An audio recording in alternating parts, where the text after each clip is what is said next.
Okay, so the trend. Wait, did that work? Hold on, wait, I have to see this. Wait, it kind of works. Yeah, it does kind of fade. See that? It does. Okay, I have to mess around with that later, but that's cool. So I guess the new transitions do actually work on Streamlabs. That's cool. I'm gonna customize it later. I saw a bunch of stuff. I saw that also like you can put it in like a video as well, or like pictures over it. Very customizable. Well, that's not for now. Now it's time for this reality, as this would be. Let's get the general recap up online. Where is gallery? Let me get. I don't actually think I've actually seen Rin's pictures on a page before. I want to kind of guess what page is on, you know, just for that little bit of fun. I'm gonna call 7. Nope. Okay, where is it? Yeah, it was 6. It was 6. Okay. I had a feeling it was 6. I didn't trust myself with that though. Alright, yep. So we're there. I forgot what this is supposed to be for. Let's get the recap in the library.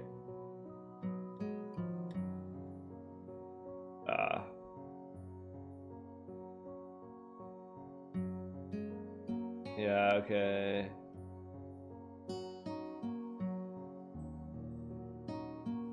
I didn't see this one yet. That's the one that we're just on. I got a bit spoiled there, but that's okay. Yeah.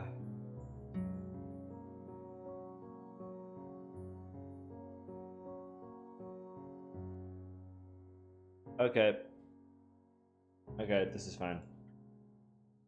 Alright, just got a little recap. I remember pretty much where we are.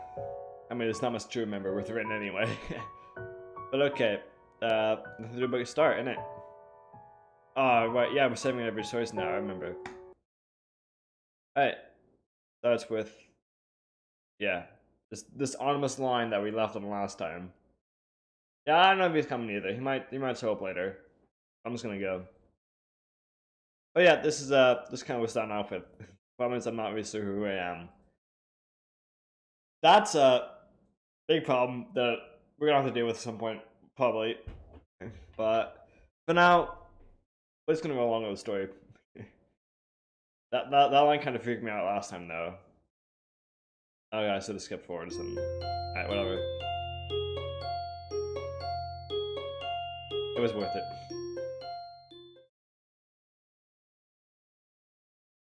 Okay.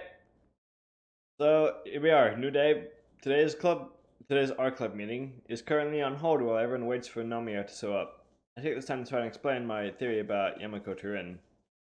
Okay, so conversation time. Apparently, I've tried to figure out what exactly about the school feels so special to me. That concept I unsuccessfully tried to explain to Yuko the other day. It's so difficult, but the track meet and the time I've spent observing my fellow students have helped my ideas mature a little. Have you noticed that people talk all the time? Can't explain it, but once again, as I try to explain my observation, I'm struggling for words. Student body is heavily cliqued, and I'm only now beginning to make sense of the intricate grouping and popularity networks. And yet, the feeling of being a part of a group is stronger here than I remember it being in my old schools.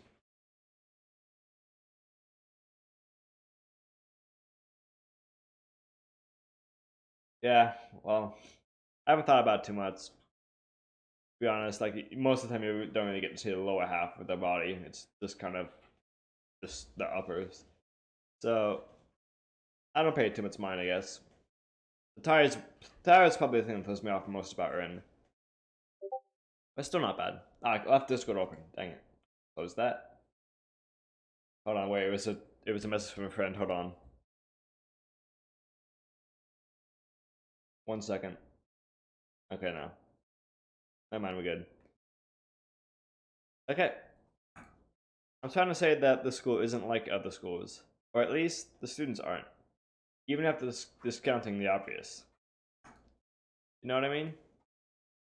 I don't know what you mean. Oh well, whatever then. I want to pursue this issue, but at that point, Nomi arrives. Oh, I forgot, yeah, Nomi is the teacher actually. I thought it was the character that greeted us last time. Teacher's wiping sweat from his forehead with a handkerchief and breathing rather heavily. Cookie glances over the room and slows down a bit. Hello, hello. Apologies for being late. Everyone present? Good. I must confess, I haven't really planned anything for today, as I've been extremely busy lately. I'm sure we can come up with something entertaining. Don't have any suggestions? I was thinking we could have a discussion circle since we haven't had one in a while.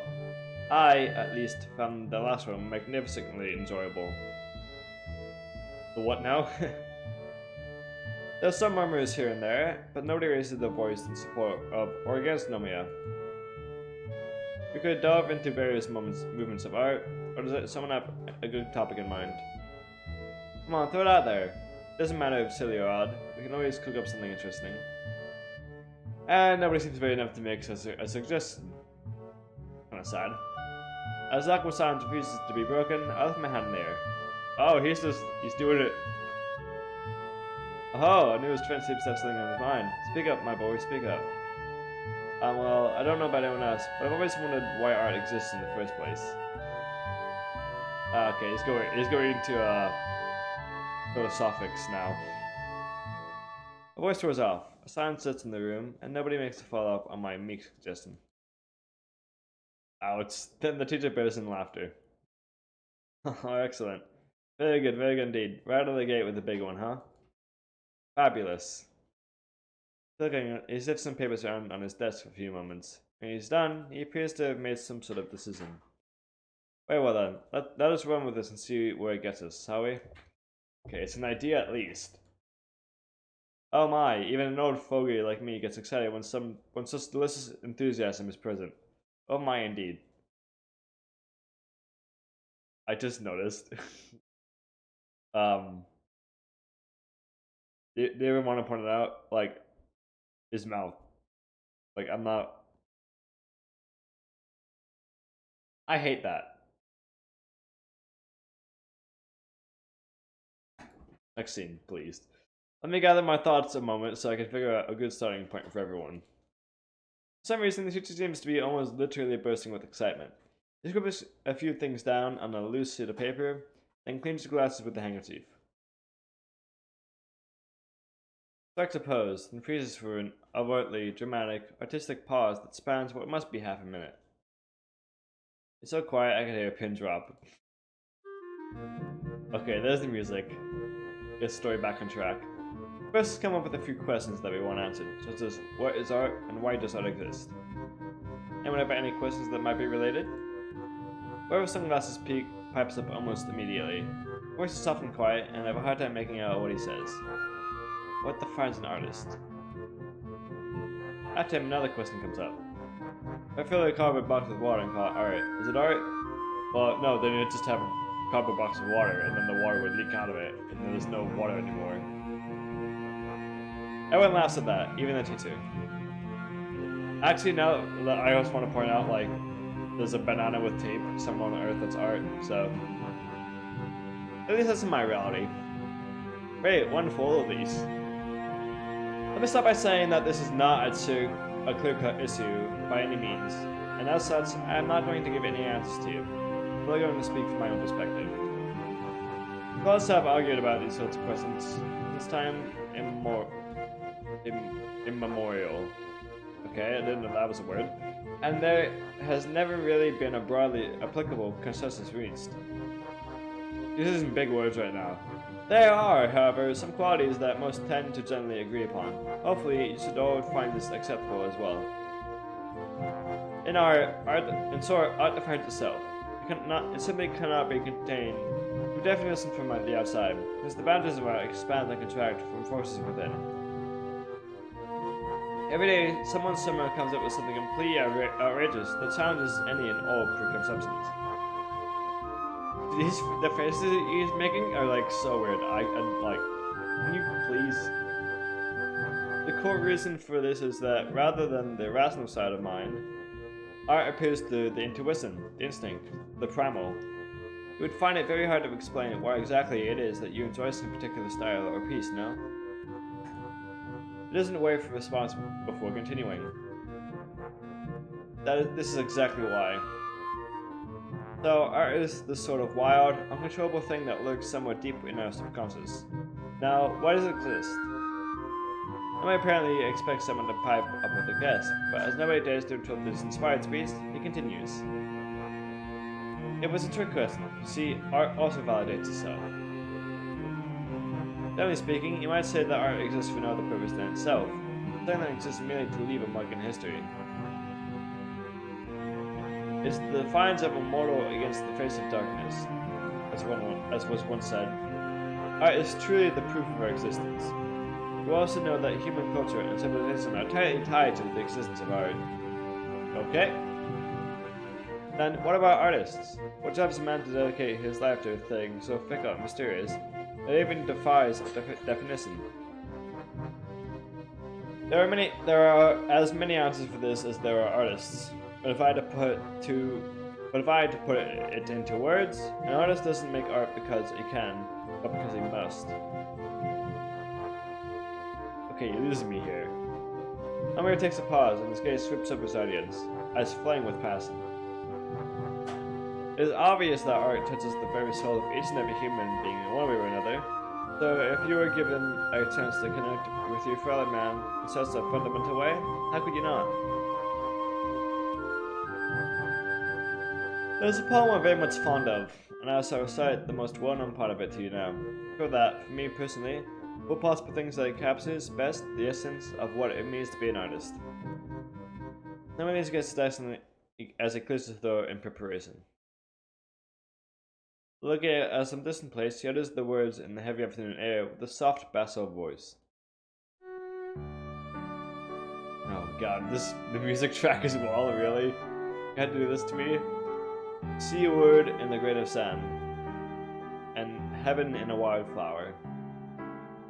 Hold infinity in the palm of your hand, and eternity in an hour. There is a solemn and unbelievably awkward silence after you finish reciting the short fragment. Nobody dares speak a word. Maybe I close the thought again. Be an artist to see the word in a grain of sand. See, dear children, without art there would not be much to live for in this world. It is a most profound thing. It is clearly touched by this notion. I must expect to see a long tear rolling down his rough cheek, but it never comes.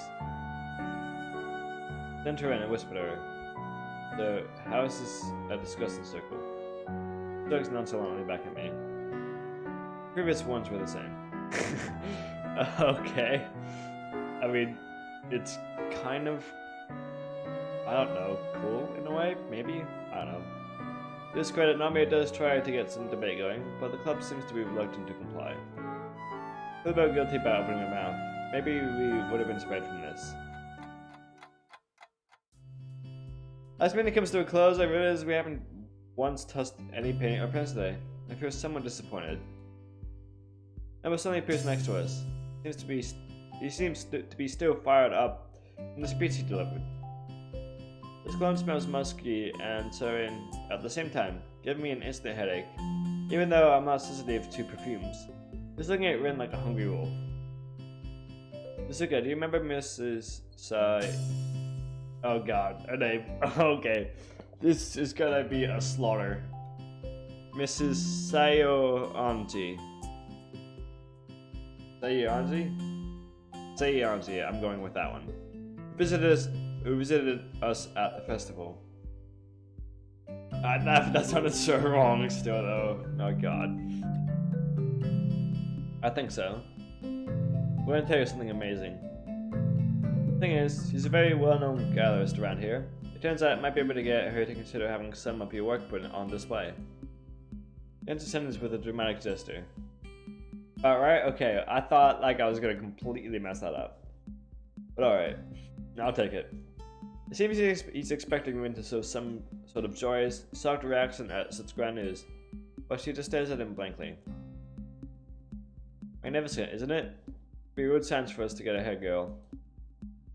But I don't know. I know what you're about to say. Yes, it wouldn't be a simple affair, But I think this is an absolutely fantastic opportunity.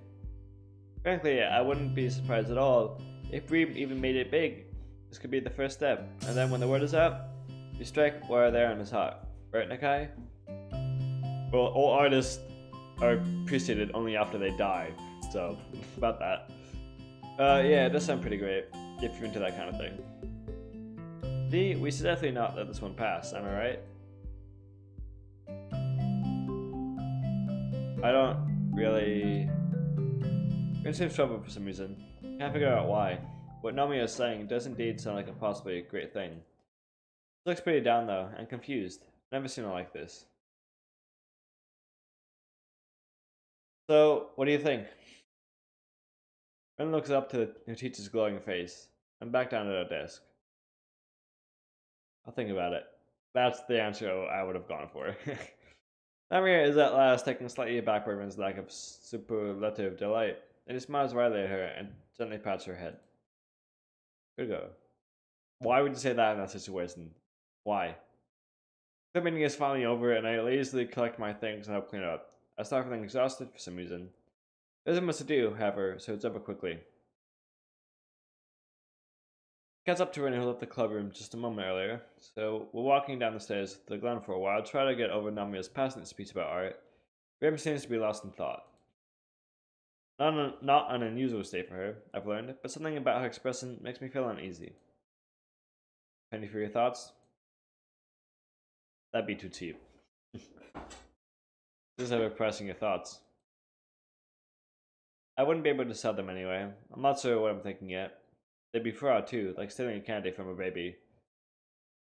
That's theft, not fraud. I have to think about what I think. This is about what the teacher said, getting your work put on display and all that. Why would it be anything else? Doesn't answer, but stops in the tracks as we reach the lobby. Many people around, so it's very quiet. Footsteps echo from a few floors up as someone hurries along the hallway. I think I'm going to go somewhere else.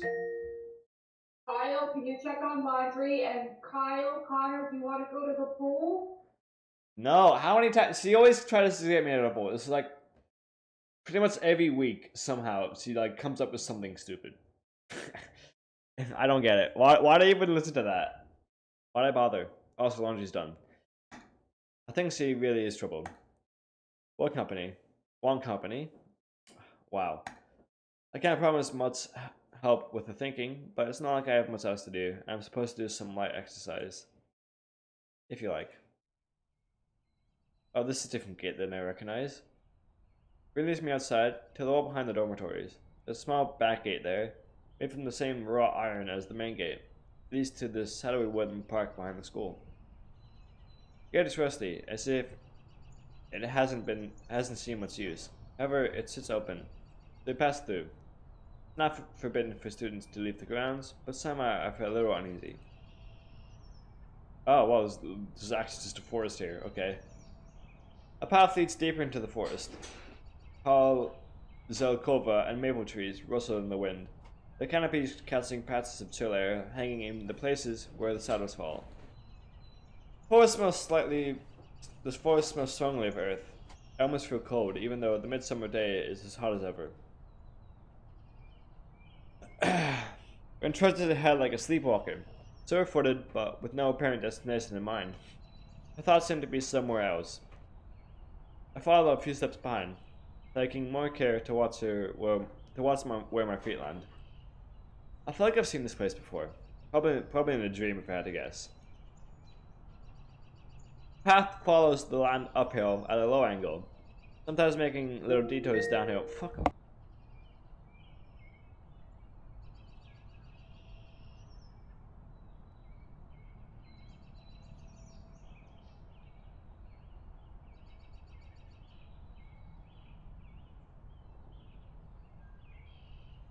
Same things before. The path follows the land uphill at a low angle, sometimes making little detours downhill before climbing back upward. The muted brown and gray trunks line the path on both sides, peppered with ferns and other undergrowth. After a little while, I started getting worried. Oh my god!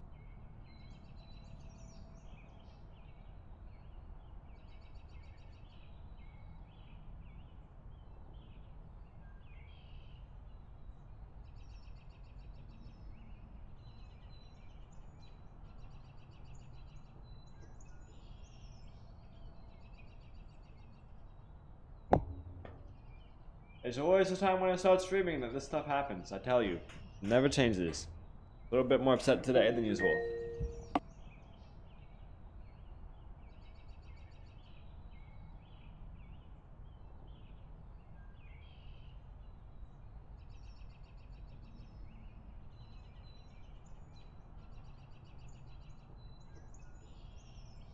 I'm pretty much waiting for another one right now.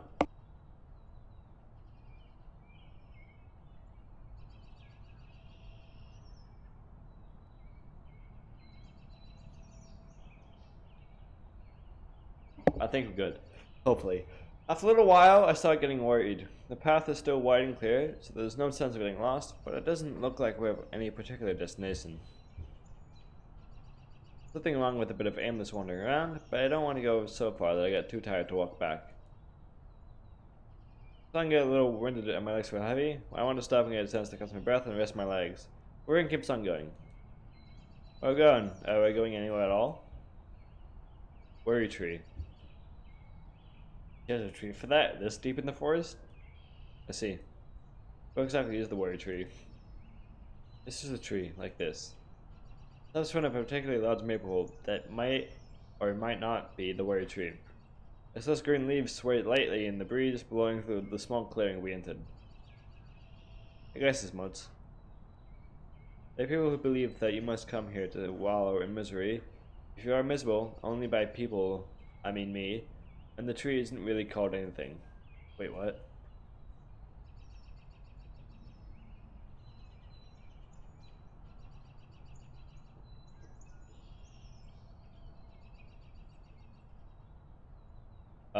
Okay. That was a run-on sentence that I was not prepared for. So if you're miserable, you talk to a tree about it? No. What? You can't talk to trees. What do you think I am, crazy? No, I didn't mean it like that. Maybe you talk to trees. I'm sorry, I didn't mean to say that you are crazy. Even though you probably are if you talk to trees. I wouldn't recommend it in either case. People will think you are a weird person. No, I just feel it. Looks mildly confused. Whereas I don't blame her at all. Tips her head a little to the side, first melting back to her usual one. Alright, I'm good at forgetting things. So why are we here? Are you miserable then? Can't read the expressions she makes. I hate how bad I am at interpreting Rin's mood. She doesn't answer right away, as if she herself isn't quite certain of her own mood. Blank stare changes into a more difficult expression as she shuffles her way around. Yeah, except that one tree in like fairy tales that like knows everything. You know, some of those are good. But I don't think we see any trees like that here. Finally, coming to a conclusion, Rin smokes the sodas. I've gone to seriously dislike that gesture. It doesn't mean anything. It's not meant to mean anything. Maybe I just feel kind of like I'm sticking underwater. I don't know what else to do. I don't know where else to go. That's all. Maybe it's not a big deal, but I thought walking might help. Kind of like, if I go somewhere, I would know where I should go. I don't even know if it did. It really would have made sense if walking had helped to decide where to go. So you don't want to try to get an exhibition, or rather you don't know if you do. Can't decide? We didn't say anything for a while, arranging our thoughts in silence. Quiet is broken by bird songs from somewhere in the treetops, followed by rustling leaves as the bird takes flight. Maybe. I'm not sure if I can have a thing like that. So far, I've only painted for myself. I don't think I could have my things on display the way I am now. This me couldn't do it. The reason sounds like a weak excuse. I make my trademark frown, but she doesn't notice it. I don't get it. The teacher certain things who could. I don't think he'd suggest it otherwise. I think he was calling in favors from his friends too. I don't know, he's really done a lot for me. But this might be too much.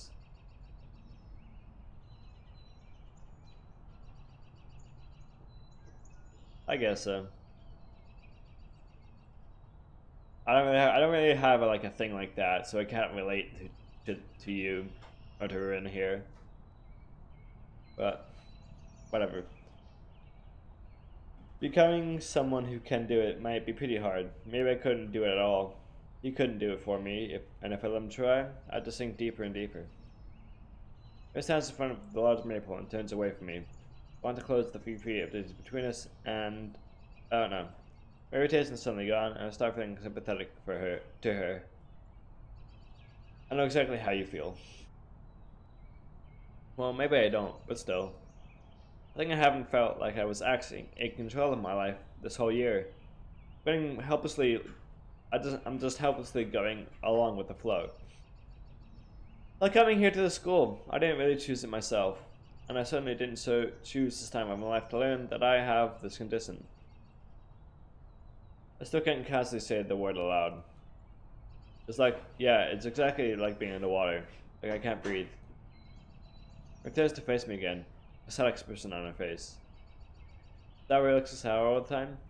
I don't want to look sad like you. It would look like what? Do I look to you like you look to me?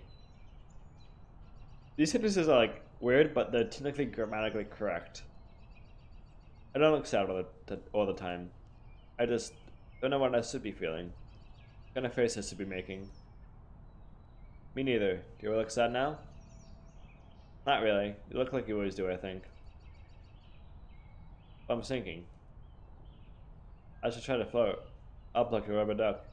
Quack quack all yellow and creepy. I think for a few seconds about which direction I should pursue this conversation. I realize that it doesn't matter. Think rubber ducks are creepy? You don't? I think they look very creepy.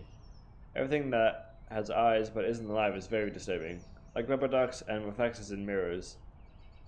What? I thought she died. I don't know why. She plops down on the forest bed, leaning on the maples she named the worry tree. After wondering what to do for a minute, I sit down too, 3 feet apart from her.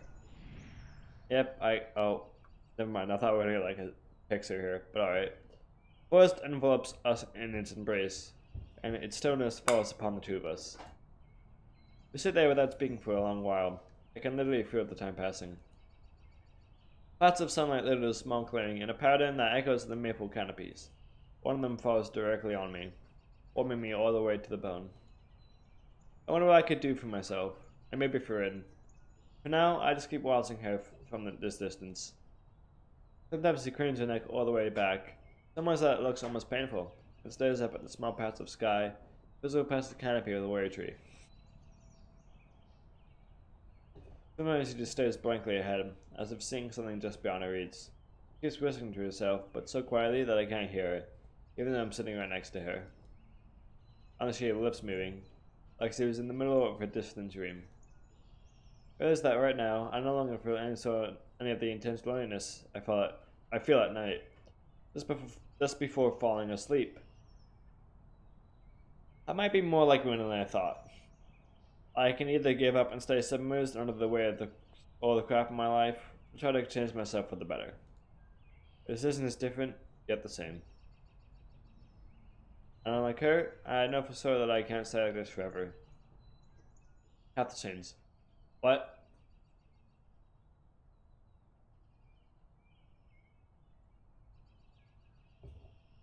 Of everything I thought would come at this moment, I knew there'd be a choice, but...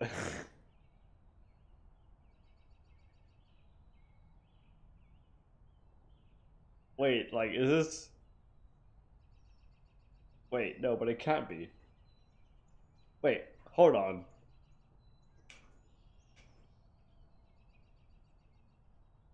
What? Wait, wait, wait a minute. Is this a joke or is this real? I honestly... What?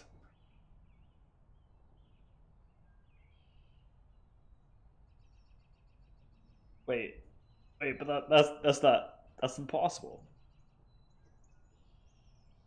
The game itself defies it.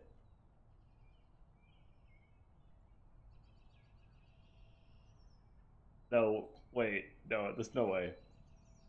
No, but I couldn't have known. But, huh? Hold on. What the fuck? What is happening here?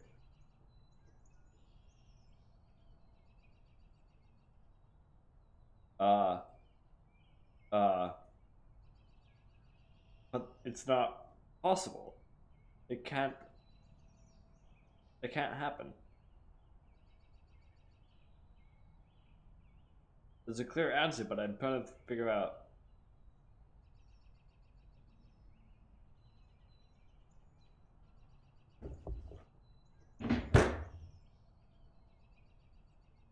There's no way it would actually put me on Emmy's route, would it? There's no way. I don't believe it. Was I did I somehow predict this in some crazy alternate universe, or is this an actual choice that would send me on Emmy's route?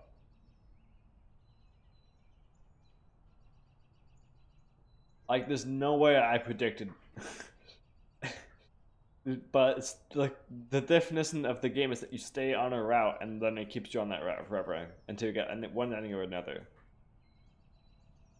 And that's been the whole game so far.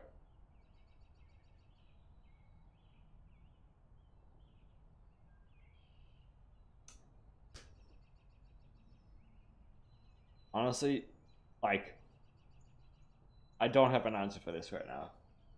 And I don't need one right now, which is the thing. I don't have to have that answer because I'm going to choose Rin anyway because I'm on her route. And that literally just that's the only answer that would make sense here. But like, okay, this is an option.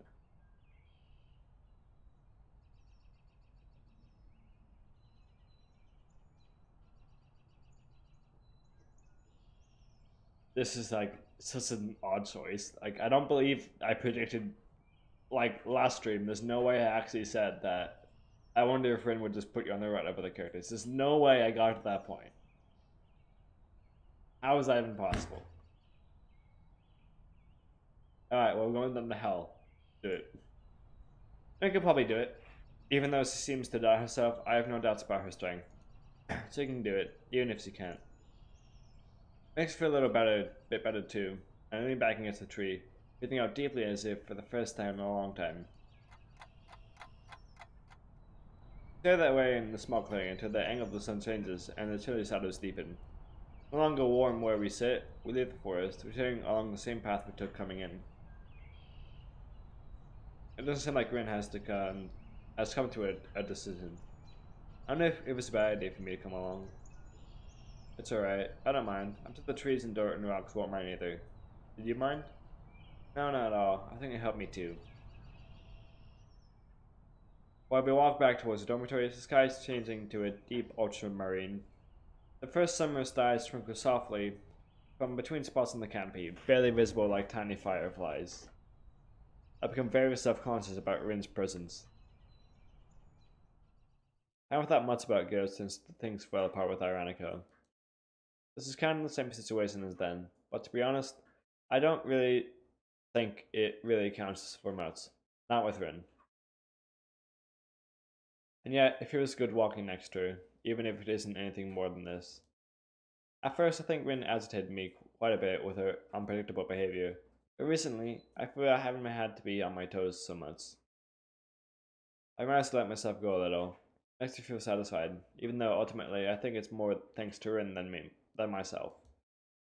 She seems to be disinterested in a huge number of things, but something in her makes me try harder than I normally would. It's not that I want to impress her. I think that truly impressing Rin would take near superhuman effort just because of how she is. Instead, it's because there is this relentless feeling inside of me that suddenly let Rin down, which is called the visual novel. Magic of it. It's really weird. I wonder why I started thinking like that. I don't even know what sort of expectations she has about pretty much anything. Talk a little down.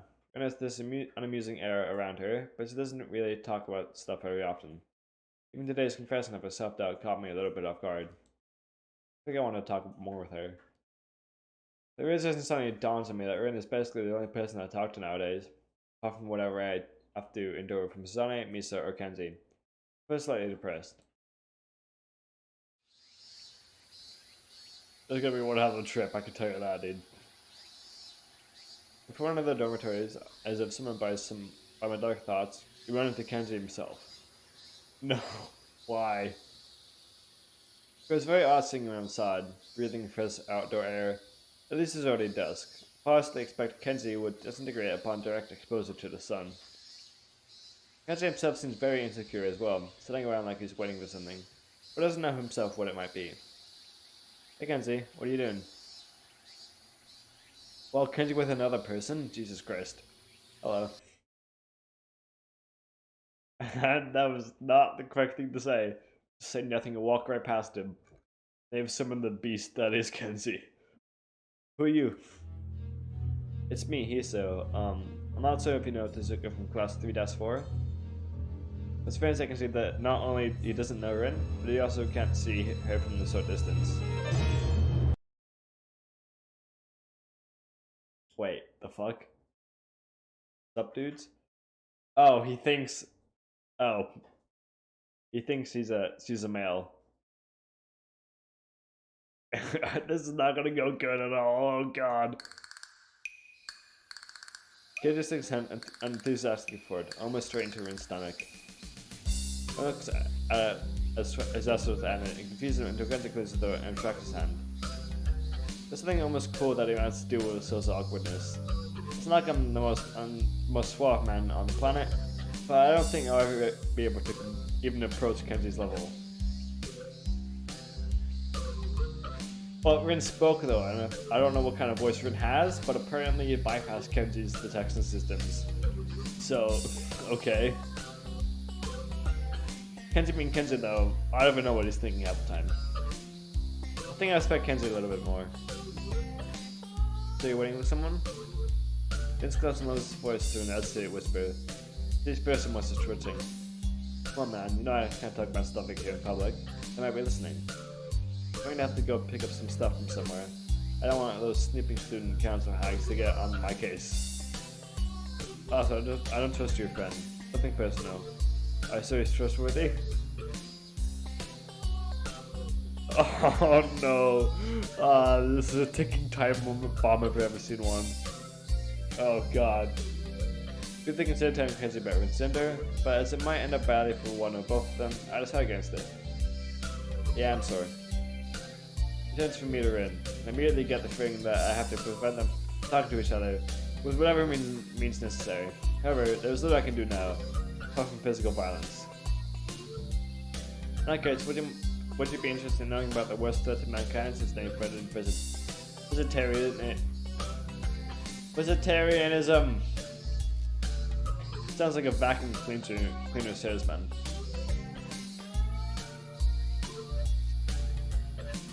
I thought it was Sunday. I see you're not in the know. Yeah man, I'm talking about the man-eating cows here. Very few people know what I know, so I'm not surprised. Nose is dying. We can't talk here, but if you like a pamphlet, come to my room after curfew on Mondays or Wednesdays. Sonny reaches to his pocket and draws out a ballpoint pen, on what looks like a convenience store receipt. He furiously scribbles on the scrap paper, and then thrusts it towards Rin. This is the password. Memorize it, and then eradicate any trace of this document. Eat it, burn it, dissolve in acid, whatever. Dude, I take the receipt from Kenji as Rin is unable to do so. Glanced at it. It's indeed a receipt, apparently for two rest balls and 5 boxes of masses. I hope he's not planning to burn anything down. On the other side is written just one word. Honey muffin.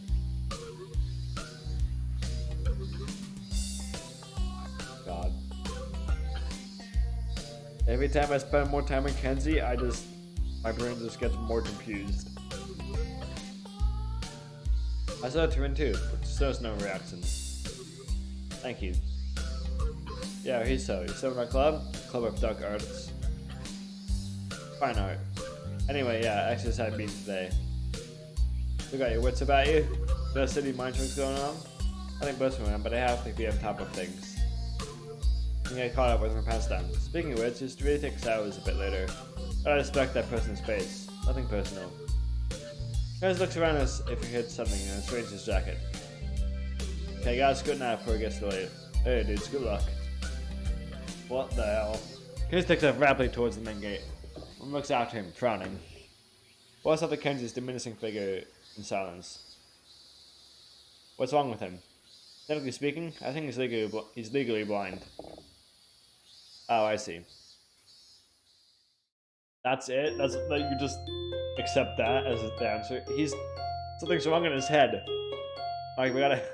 I don't know what we gotta do, but we gotta do something. Oh, wow, it's time for this, okay.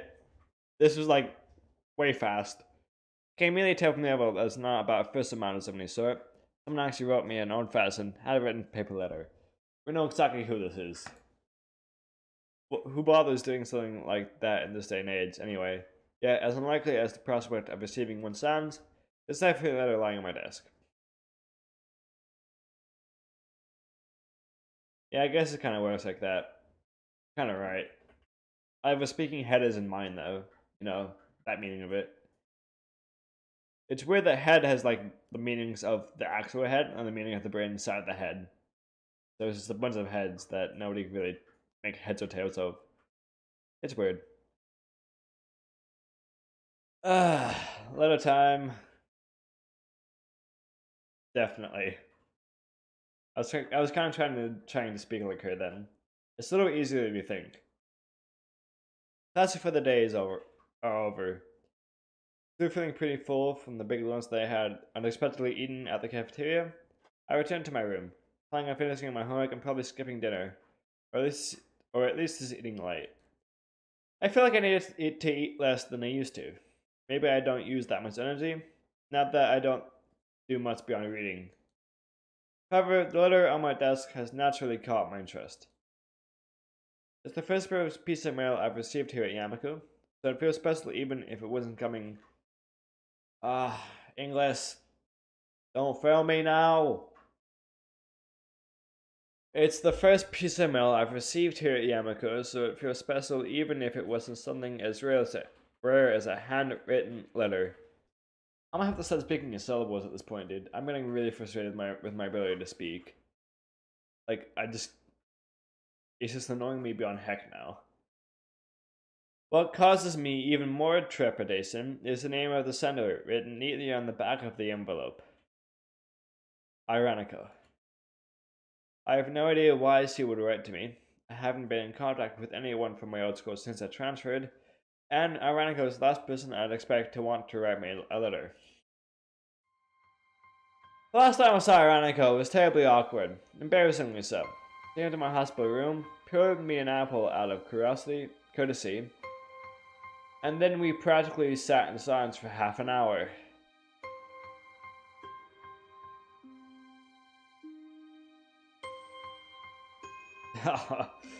Oh my god, imagine, dude. That would be so sad.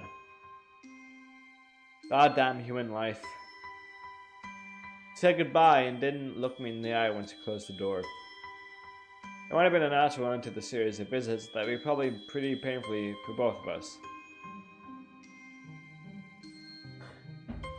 Were probably pretty painfully for both of us. Every time she visited me in the hospital, I wanted to talk to her, but something stopped me every time. Every time that I didn't speak made the next time even harder. Ironico always had this aura of fragility around her, as if she'd shattered into pieces at the slightest disturbance. Initially, I thought it might have been that delicacy that attracted me to her. But after what happened back then, it felt as if she really had shattered. It looked so sad that I didn't want to say anything that might upset her. I never could figure out the right words to say. I told her that it wasn't her fault. She nodded, and I really think she understood that if it hadn't been that, sooner or later something else would have made my heart give out. Yet she looked so hopeless, sad. Oh my god! Yet she looked so hopelessly sad every time she opened that door and entered my room. She never managed to say the things I wanted to say. In the end, I might have hurt her even more. Carefully, I opened the envelope and drew out the folded letter within. My god. Carefully open the envelope and draw out the folded letter from within. Yeah. Is it the same thing? Same thing. I might just skip all this at this point. We know what this is. She says in letters, so there's no point in reading it. Yep. Looks like we're doing a whole thing this time.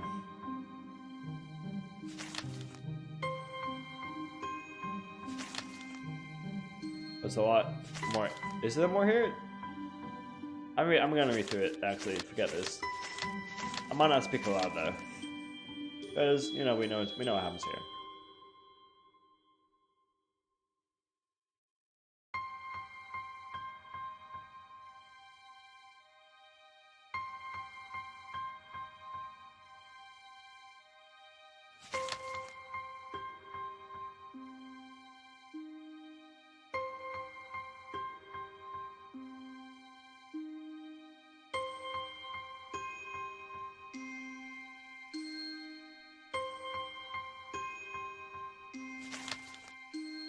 Oh, wait. There we go.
After finishing the letter, I folded it like it was and placed it on my desk. I don't know what to think of this. I feel empty and confused. Why now after all this time? Just this day, I decided that I can't let myself stay like this. I try to get on top of my own life. Reading this letter just reminds me of what could have been. Of course, I wish that I didn't have to be here. I'd want to be in the same class with Iraniko again. Maybe we would talk every day now and go on dates. Well, that didn't go like that. I didn't really need to be reminded of this. Aniko needed to write this letter for her own sake. I'm glad for her that she could. But it would have been better if I hadn't read it. Of course, she is right. I thought the same thing yesterday. I'd fallen into a pit of depression. I'd now have to try to climb out. I ripped out a page from a notebook, and after a moment thinking how to frame my words,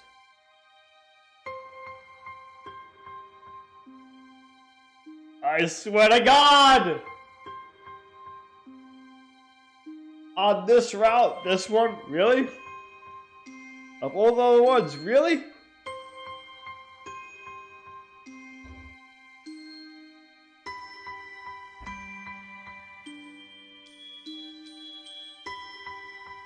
Alright, so reply to Iraniko. What the hell is going on here? I don't even know anymore. Everything is upside down. This is actually the first time this has happened. It is. What?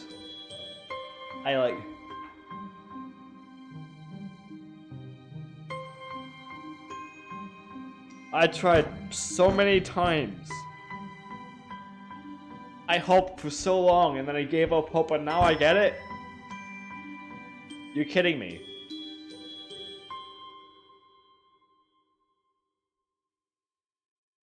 No, this is definitely the first time. I know it is. I know it is. But why here? I find it difficult to be really honest to her, but at least I should have appeared somewhat convincing. I don't hear about Yamaku at all. I'd ask her to write me again, but I don't feel at all sad about it. I'll my letter to her as I have no envelope. Put it next to Raniko's. I'll mail it to her later. I lay back on my bed, looking at the monotone gray ceiling. A bird sings outside of my window, and a sudden gust of wind flutters my curtains. Some afternoon feels still, as if time had stopped for a brief moment. Think about all the things I've lost and will never regain. This game is... I don't even know what's going on. More than usual at this point. In like a good way. You know? In a good way. And we're here. Thus, the languid days of mid-June pass by. I mailed my letter to Raniko, and received no reply. Okay, so it does end. Having decided this, though, would mean I start observing my fellow students even closer than I did before, hoping to understand how other people cope with their own issues. I start saying things I didn't before. It makes me wonder what I've been doing. And it makes me wonder if I've been wrong twice. But officially, everyone is abnormal, yet so strikingly normal that it shocked me at first. I admired the way my new schoolmates, and my prejudice, is around just like that, simply by being themselves. Now that I've gotten used to it, I begin noticing other kinds of tones in the people surrounding me every day. There is the soft, numb sadness all around me. I can see the effort everyone has to make just to get through the day, how it weighs on their shoulders, like it weighs on mine. Even the brightest smile is just slightly subdued. Every outburst of annoyance is just slightly dampened. It's subtle, but it's definitely there. I try to think what it means, what I can learn from others. I wonder if deep down, everyone is as lost as I am. Is there even one person here who has truly found peace? I start to feel doubtful about myself once again. Well, I have. There's one person here.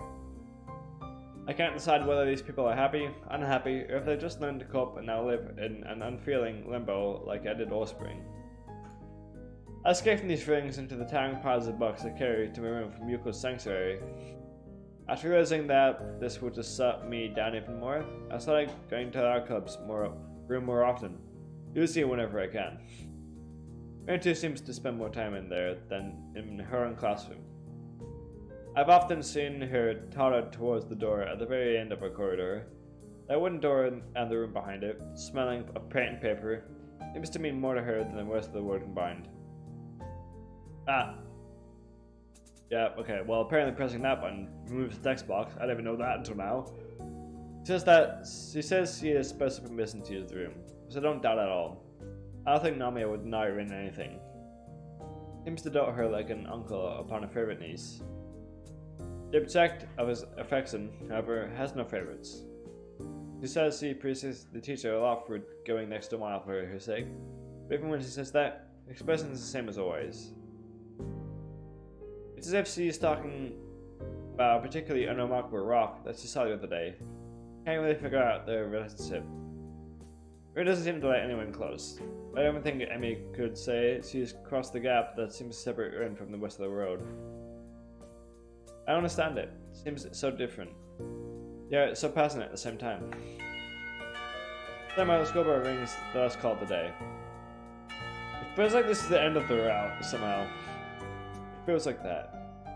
But again, would it really be? Am I calling it early again? Or am I just, going off on a tangent somewhere in the distance? I don't know. I realize I've been zoning out for who knows how long. Days to slip straighter, trying to look as inconspicuous as possible. The pungent smells of linseed oil and turpentine mix in my nostrils as I draw a deep breath.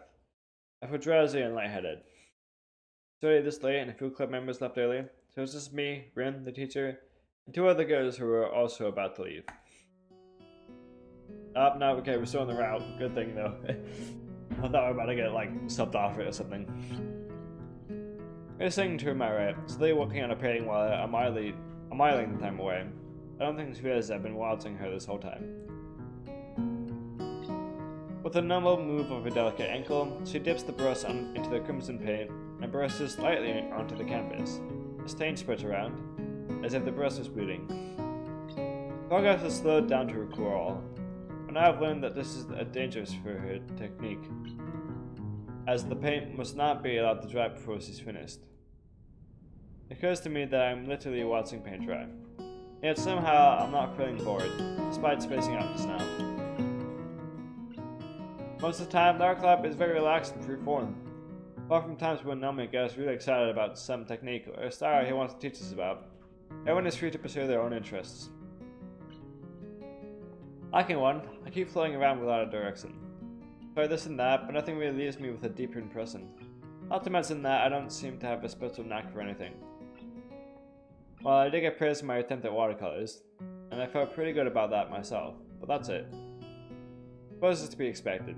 I joined the art club mostly on a whim, after all. I'm thinking that maybe I should quit the club, if it's going to be this pointless. There's nothing really wrong with pointlessness, and I can't exactly say I'm unhappy. I'm satisfied maybe, but I've got only myself to blame for that. As Pep goes exit the club room with a cheerful bye-bye, Naomi stands up from his desk. He scoots back with a loud screech that breaks the harmony of this quiet afternoon.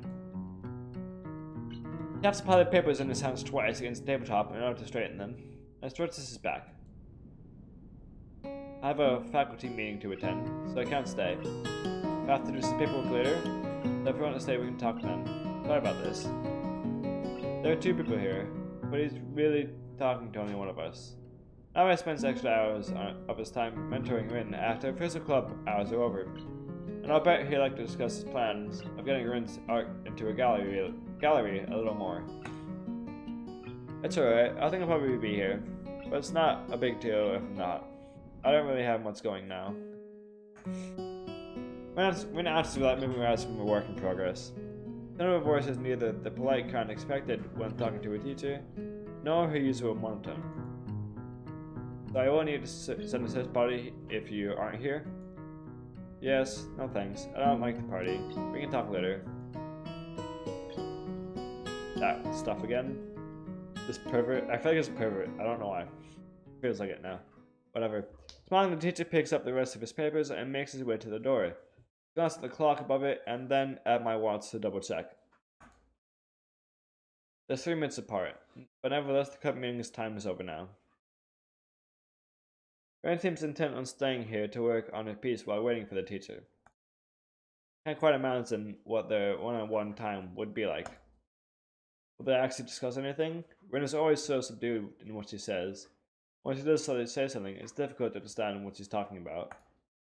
Maybe Nomiya just talks endlessly like he does at art club meetings, letting Ren absorb what she will from his infinite well of art knowledge. It's like a sunflower turning to face the glowing sun.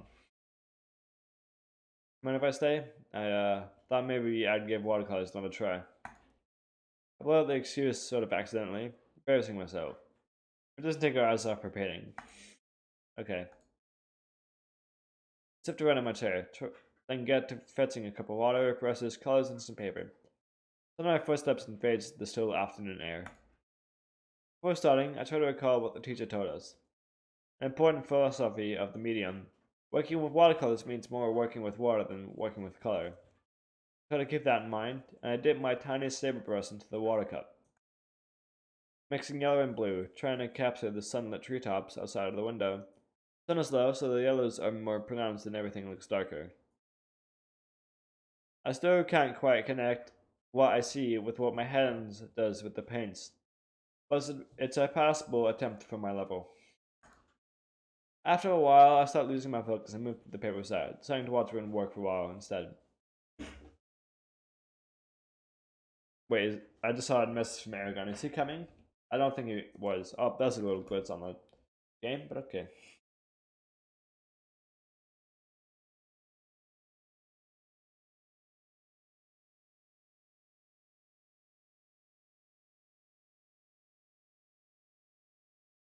Yeah, Aragon's not coming. He's doing stuff. Rip. The little while stretches first into a long while, then to a really long while. Rin paints, her entire being fully concentrated on the brush between her slender toes and the painting coming to life, one stroke at a time. Seems determined and yet at the same time relaxed.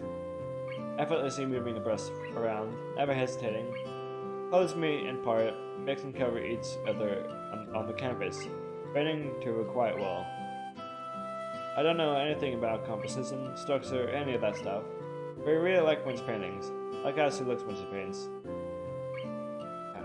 As usual, the silence between us compels me to speak rather than merely waiting for her to open up. She might end up saying nothing at all. Mind if we talk? I don't mind. I want to ask more about why you get so weird about this thing the teacher wants to arrange for you. Rin picks up a tube of paint and squeezes it between her toes, on the palette, almost as easy as someone with opposable thumbs would. Taking up the brush again, she replies, a lot of things, and some not things, on things. I don't think that's a word. You want to talk about it? Tony reached out to her clumsily, knowing the embarrassing feeling of awkwardness, and keeps her focus on the painting, spreading more and more paint on the canvas, her lips forming a perfectly straight line as she concentrates on the job. Not really. Talking is hard. I mean, it's not hard. Talking even now. But saying the right things is really hard for me. No matter what, I just can't say the things I want. That sounds weird. It's true. I say all kinds of things that I don't really mean all the time. Sometimes I forget words and then I use the wrong words. I even come up with new words for things that already have some. That's the worst thing. I get really nervous and everything comes out a mess. Even I don't really understand what I want to say. I think there's something wrong with me that makes it like this. Remember when I said I can only think of 4 things at the same time? And now Wesley. It's not really 4. I mean, it is 4, but everything else is also there, kind of in the background. Like being at an amusement park and the beehive at the same time. That's not the point. I used to do it better. Like 6 or 7 things. I think so, at least. I feel like I'm becoming dumber. Okay? I think everyone has times when they feel like they can't say the right things. But it's there all the time. Stronger and deeper. Yeah, deeper is a good word. I like that word. Deeper. It's like that feeling of being on water. Maybe it's just art. The more I paint, the more words I forget. Maybe at some point I forget how to speak completely. It feels like I'm slowly forgetting everything. Do you remember what you thought about things 3 or 4 years ago? I don't. A long pause ensues, during which time seems to bend around itself, almost trying itself into a knot. I don't think I've ever heard Rin talk this earnestly and for so long about anything before. It's like I'm fading away from the world. Much further stopped its work on the canvas, and she's staring at her painting, as if gazing at some faraway horizon. Sunlight briefly glints in the corner of her onyx eyes. Feeling floats up into the top layer of Rin's being and spreads out a long breath. Then she blinks and it's gone. Okay. Paintings stay behind. When I look at my old things, I remember what I was thinking back when I made them. They made me feel like I can be with all the past mess when I was a different me. I guess they are the proof of my existence. These are the exact same words Nama used when he spoke to us of the nature of art. I don't think Rin was paying any attention back then. I wonder if she was listening, or whether she had heard the same peasant speech from Nomiya before. Either way, I feel overwhelmed. Or you were complicated. I would have taken up writing a diary. I was quickly flicker to my direction and then back to the painting, but she doesn't pick up the brush anymore. Okay, well, that's a great idea. Why didn't I ever think of that? They being sarcastic? What's sarcasm? I don't call her on the joke, if it is one. At that moment, Nami returns from his meeting. Rose throws a very melodramatic hello. Ma is surprised to see me here along with his pet student. Walking with a boisterous gait to his desk, he drops his papers upon it. Picks up a handkerchief and cleans his glasses with an incredibly meticulous care before walking over to us. Before he is within each of us, Rin says something to me in a quick, quiet voice. This is the scariest thing in the world to me. Okay? I seriously don't know if I want to change into the person who could do the thing the teacher wants me to do. I don't know if I could, even if I wanted to. Hello again. Hello. What's going on? I was a bit sheepishly, looking at both of us with uninhibited interest. And nothing, we were just talking about the thing with your acquaintance in the galley. Winch works. Sort of. Oh, any assistance? The good one who was trying to arrange the bother express in their face into something else. What? Anyway, I don't think I have more such to say, other than they used to go for it.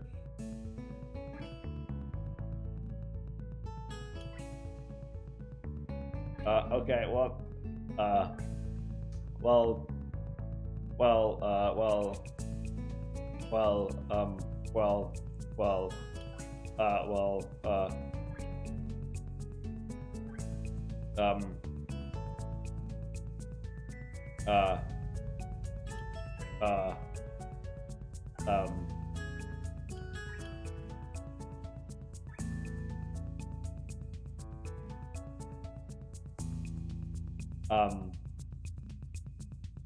what say? What say?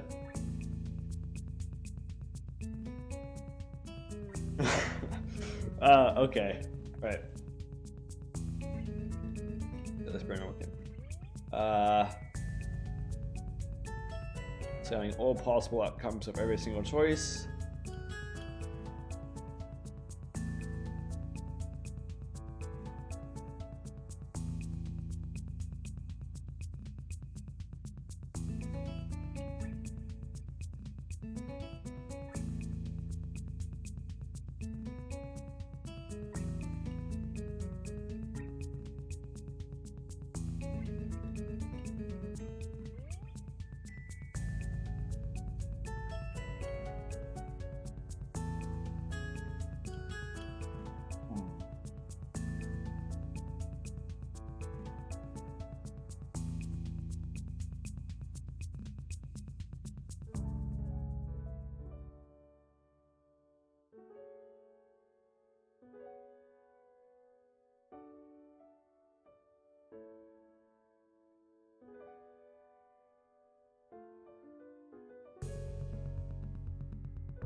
I have my answer, I think.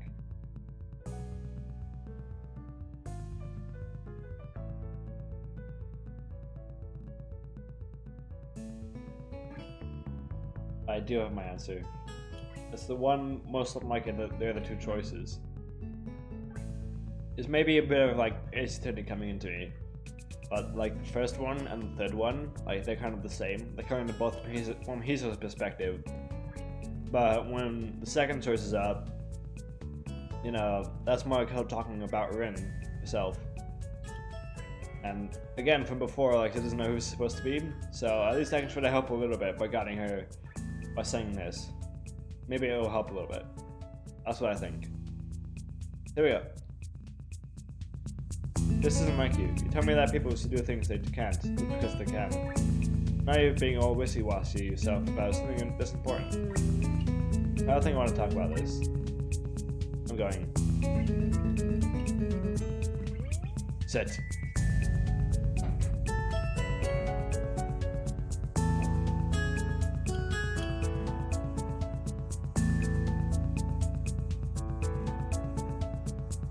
That was quicker than I thought.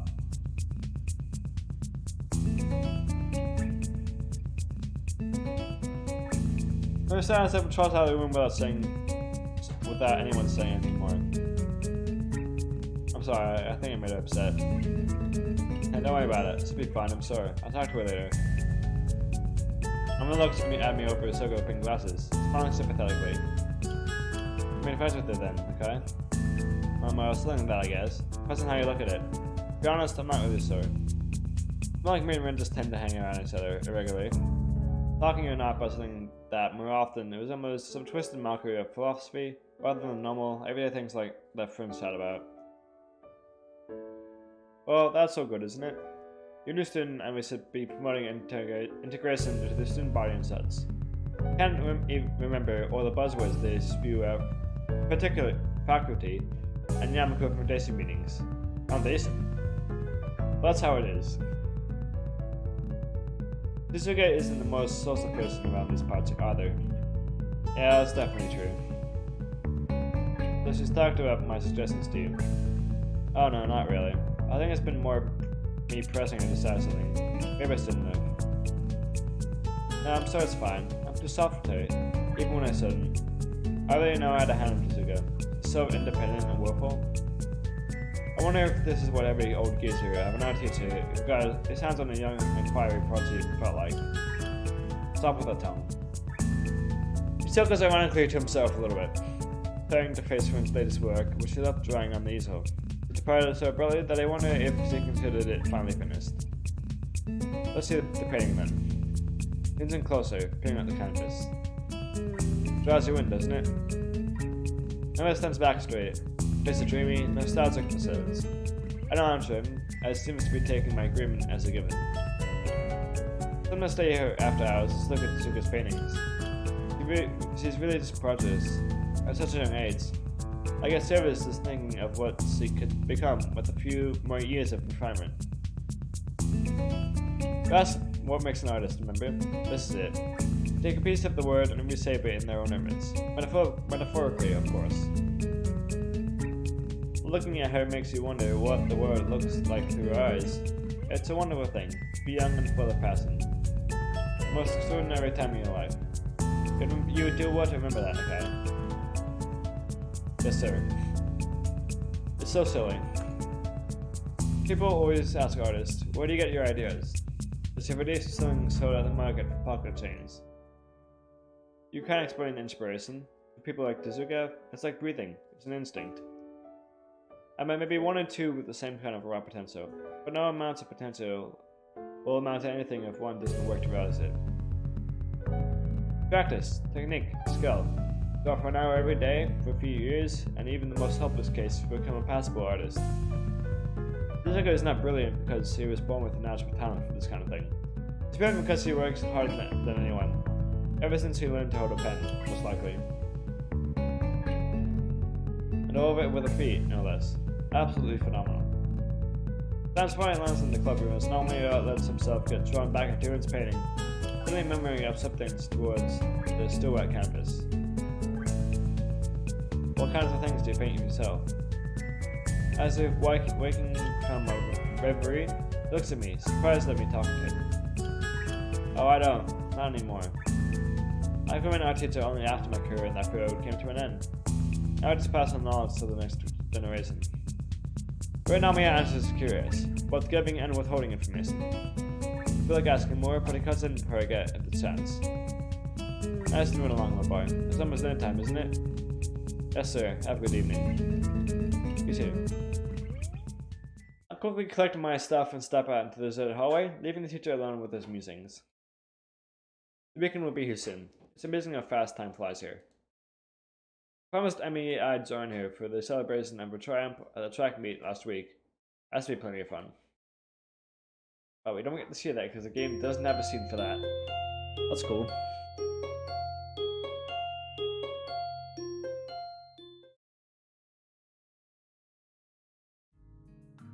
Oh, so you want to go? Why is this grey? Wait. The weather that has been wonderful for all of June is finally taking a turn for the worse. The leaden clouds drooping over the town look worrisome, and the air feels heavy and still. It's like before rain.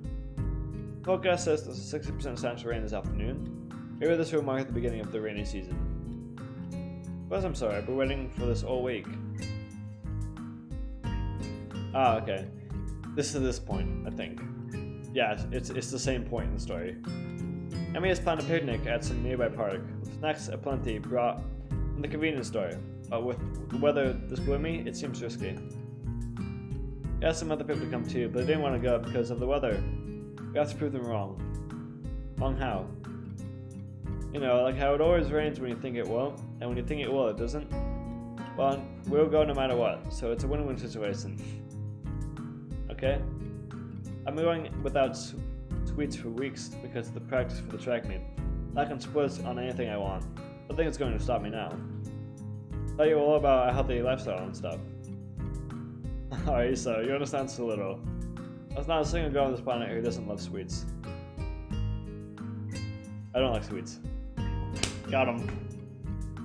It doesn't count. Anyways, it's clear. Okay. Completely. We will go and eat our full of sweets. Damn straight we will. We're going to have to work it off later, but it's so worth it. Amy seems to be extremely timid about this. She's positively exhilarated, beaming with energy as always, but something seems special today. It looks like she knows how to have something up and down on the spot. Come on.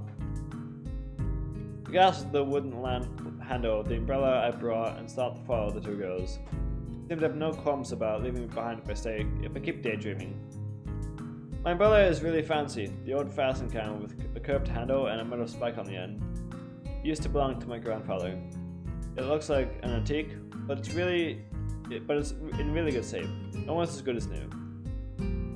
It's really big too. I remember how my grandfather, my grandmother, and I all fit neatly under when a rainstorm caught us on an afternoon walk years ago, when I was around 9 or 10. My grandparents are both gone now, but I still have the umbrella to keep me dry when it rains. Walk along the road leading down to school towards the convenience store, the clouds casting their dark shadow down on us. The weather seems to be taking a turn for the worse, like you said before, and I'm pretty sure I just felt a raindrop on my head. What do you guys think of taking umbrellas? It really looks like it'll rain. Looks at her limply hanging sleeve and shrugs her shoulders. Hi, I Rainbow What Kittens. the fuck?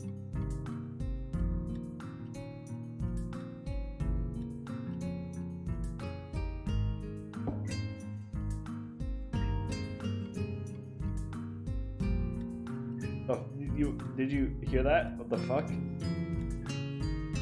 Thanks, robot. I don't know why you did that one. Okay, we're gonna pretend that one didn't happen. I don't have one. Besides, the little rain won't kill us. Twisted her chest out, looking very confident about that. We aren't made of sugar. Well, I thought exactly what ghosts are made of, especially considering what you're planning to go to surf on today. He just sticks out a tongue of reply. The walk down from the school to the local shopping district is not a long one, but it's not very short either. It's all down here, so our steps roll easily, but the temp stretches out nevertheless. Distance is right there, in that grey area where you don't expect the trip to be quickly over with, but you're not preparing for a long walk either. Though the trip is slightly too long and to stay comfortably quiet for the whole time, but the girls don't seem to mind. Rain walks calmly ahead, seemingly lost in thought, kind of worried about starting a conversation, since the last time didn't end very well for either of us. Haven't exchanged a single word with her since then. Emmy, on the other hand, is very happy about just walking. Seems to literally jump a little on every step. I skip up the cracks, or bounce on the edge of the sidewalk. Every now and then she comments on something to which Wynn replies in an automatic sounding, nonsensical way that makes Emmy giggle a little. As we reach the bottom of the hill, the first raindrop begins to fall. From one hit the top of my head, then two more hit my nose in quick succession. Oh, fuck. Okay, that was an audio cue I was not ready for. Alright. It's not one or two rain clouds anymore. The entire sky has turned shadowy gray, filling rain clouds swirling right on top of us. Oh shoot, I guess we're all going to have a picnic then. What now? Maybe we can have a rain picnic. A picnic in rain. No, it still gets cold and I don't like getting me or my snacks wet. I kind of like it. Not the snacks part though. I'm considering a problematic situation for a moment while I open my umbrella to look it up. Trying to hold it so that all three of us get covered. Hey so, have you been to the Shanghai yet? Ah, this place. It's a cafe somewhere around here, right? I've heard of it. It's a nice place. Let's go there and wait out in the rain. If it's really just quick sour, we can still go for the picnic. If it gets worse, we'll just kick there instead. If there is no I have a better idea, so with Emmy taking the lead, we start walking briskly along a side street. The cafe is only a few blocks away. Even with the umbrella, we kind of were going slightly down. The rain keeps coming down harder and harder. Sometimes I leave tiny dots on the black asphalt road, with sanctifying into bigger passes, like pointless artwork being made in front of our eyes in mere seconds. It's pouring heavily, drumming on the hoods of the cars parked on the side of the street, and already falling in little creeks along the sidewalk. The yellow light shining through the rainwater streaming down the windows looks very warm and inviting. And this place. Constant. I take the excess water off the umbrella and head inside with them, following Amy to a banquet table in the furthest corner of the small cafe.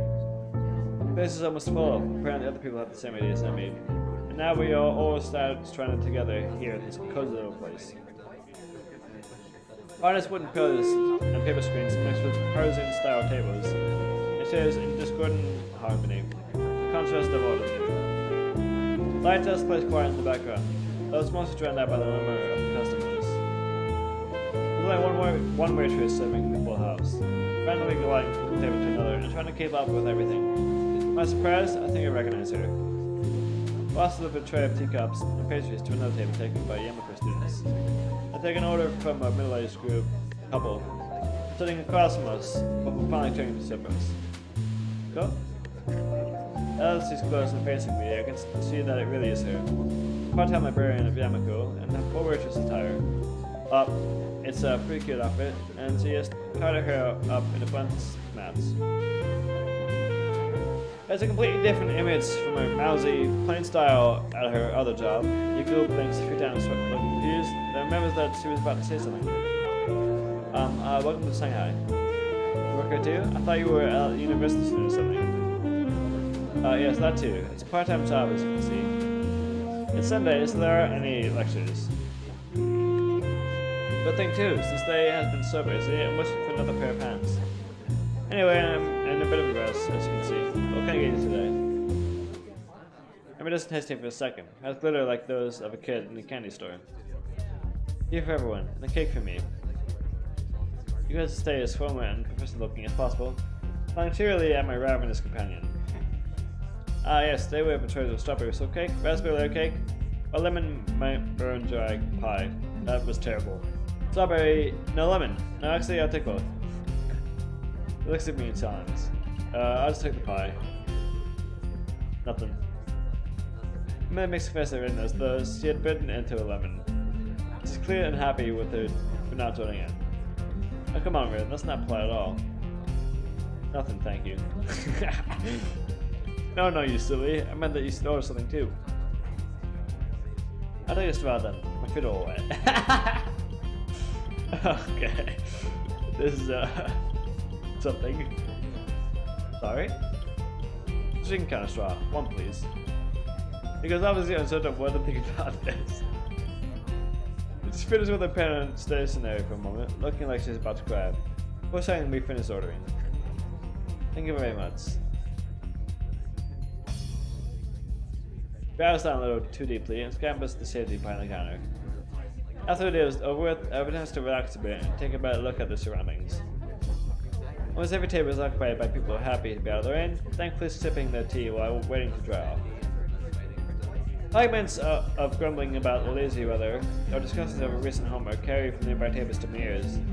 Each one overlaps with the other, but all are covered by the sound of the falling rain.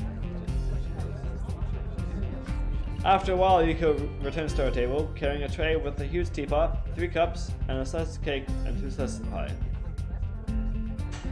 That's not correct. Is it? No. What? Okay. Have to stare onto a tiny table with the platter, almost letting the teapot toppling over into Rin's lap. We barely recover before she bows again and leaves, clearing off the service of the customers. Poor Yuko. Going all over the place. I've been eyeing her strawberry cake very hungry all this time, but somehow she managed to contain herself until Yuko was out of sight. Digging with gusto, while I content myself with pouring the tea for everyone and placing the straw in Rin's cup. He looks at the way the tea swirls around in her white tiny cup. Alright, stop closed, almost like she's being hypnotized. Hey, there's one more, we got it! One at a time. This will be like 8 left now, I think? Yes. I pick up my fork and hide the food in front of me. The pie guy looks perfectly done. Thick layer of Maranju atop creamy lemon custard. Having the first bite, I pause, savoring the combination of tangy citrus and smooth, sugary mango. It's quite good, though. A bit too sweet for me. It's very good. Stacking through a mouthful of cake, already halfway through a slice, even though it's not exactly small. I want to taste some of that. Yeah, there's that sound effect because I was so scared of the first time I played this game. Look at the response, he strikes out at my delicious pie. Taking a piece of the fork, escapes with it. That's pretty good too. What are you doing? You have a slice of your own. Yeah, but salad on that for finishing the cake, it'd be rude, don't you think? This slice is outrageous, but the gentleman in me allows for no retaliation. I got angry at her, and she replies by sticking her tongue out impulsively. Emmy is even more hyper than usual today, but I don't mind. It's good to hear for her to let up some steam. Another sip of the tea in my cup. It's good and hot, even though I don't usually care much for tea. The atmosphere in the cafe is very relaxing. I don't mind spending the rest of the afternoon here, and even after Emmy orders a second pie, piece of strawberry cake. I spend most of the time staring fixedly at the rain streaming down from the heavens. Even Yuka rolls her eyes at the third place cake, disappearing to Emmy's bottom stomach just as quickly as the previous two. Well, there we go. Still going. Despite the passing of time, we're still running outside when we reach to Shanghai. Though it seems to be letting up a little. Too bad I had to run into your parade. When were we supposed to have a picnic? Emmy doesn't look too distraught over this turn of events. Nah, it's fine. We had a good time, didn't we? We're really pumped up. It isn't even raining that hard anymore. Kinda want to hike back to school and get rid of the sensei and walk up some of the cake. She throws her arms up. I notice her back like a cat. After looking at her around twice, she smiles brightly. Man, I really can't run with these legs, though, especially uphill. I wish I brought my other ones. This one sounds odd. Spoken so casually. Guess Remy, changing legs is sort of like someone else changing clothes. Shoes, bra. Maybe I walk really fast? That'd be kind of like running. I think I'll do that. Remember to keep up with that and going uphill though. I really am in bad shape. Plus to get wet without an umbrella. It's hardly even a drizzle, you know. Few drops won't hurt. I think I'm going to the track after checking my legs too. Emma skips away from the protection of my umbrella and goes on ahead at a brisk pace. Suddenly she seems to remember something else as she stops and spins around. See you tomorrow. Can we eat lunch with us on the roof? I'll bring enough for 3. Then I left to watch her wave at us and skip off again. Soon she disappears around the street corner. I never understand why Emmy is perpetually in such a hurry to get somewhere. So you'd like me to walk you back to school, so at least one of you won't get wet, if you are happy with it. Since none of us wants to keep alive. The strange atmosphere from the arguments a few days ago in the art room, which makes me feel relieved. I don't want to bear grudges, and I'm happy that Ren feels the same way.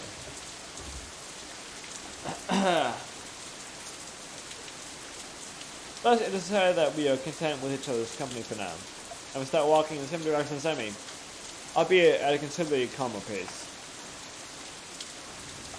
Oh, here we go. This is it.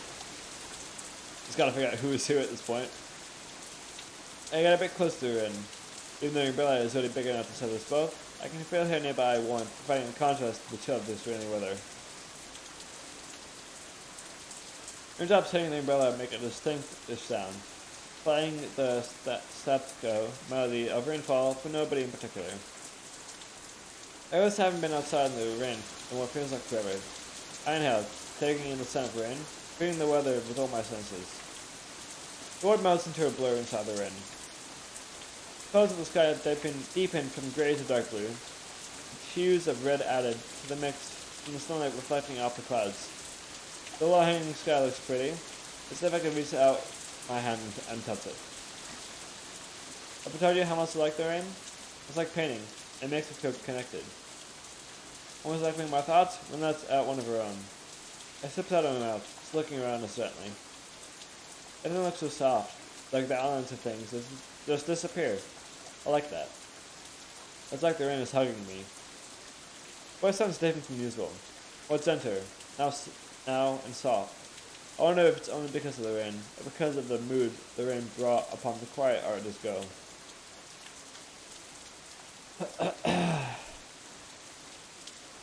I feel that mood in myself too, enhanced by your words. Yeah, I like rainy weather too. It's nice every once in a while. I wonder what it is about the rain. Everything. The science follows the statement, as it allows for no continuation. I try to push the direction of the conversation a little.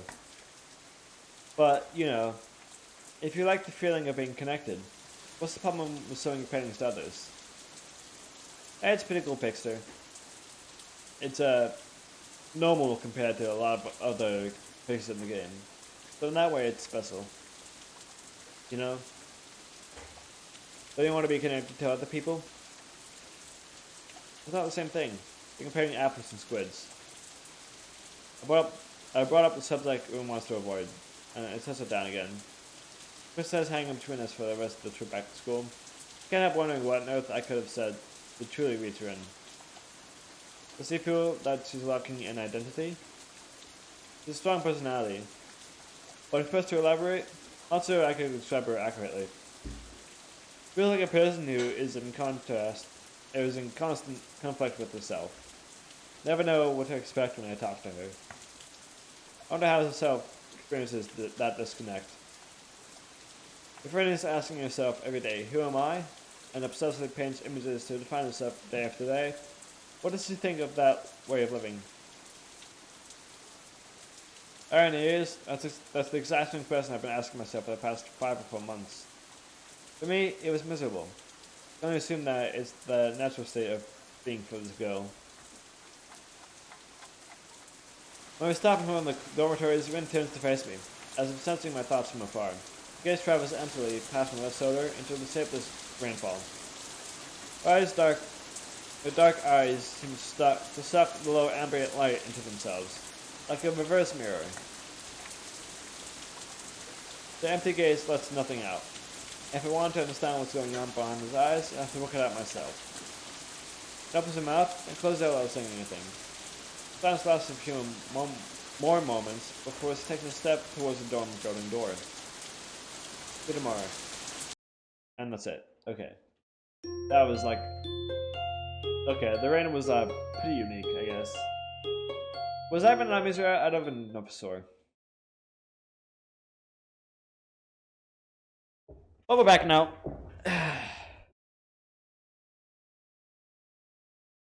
My next line.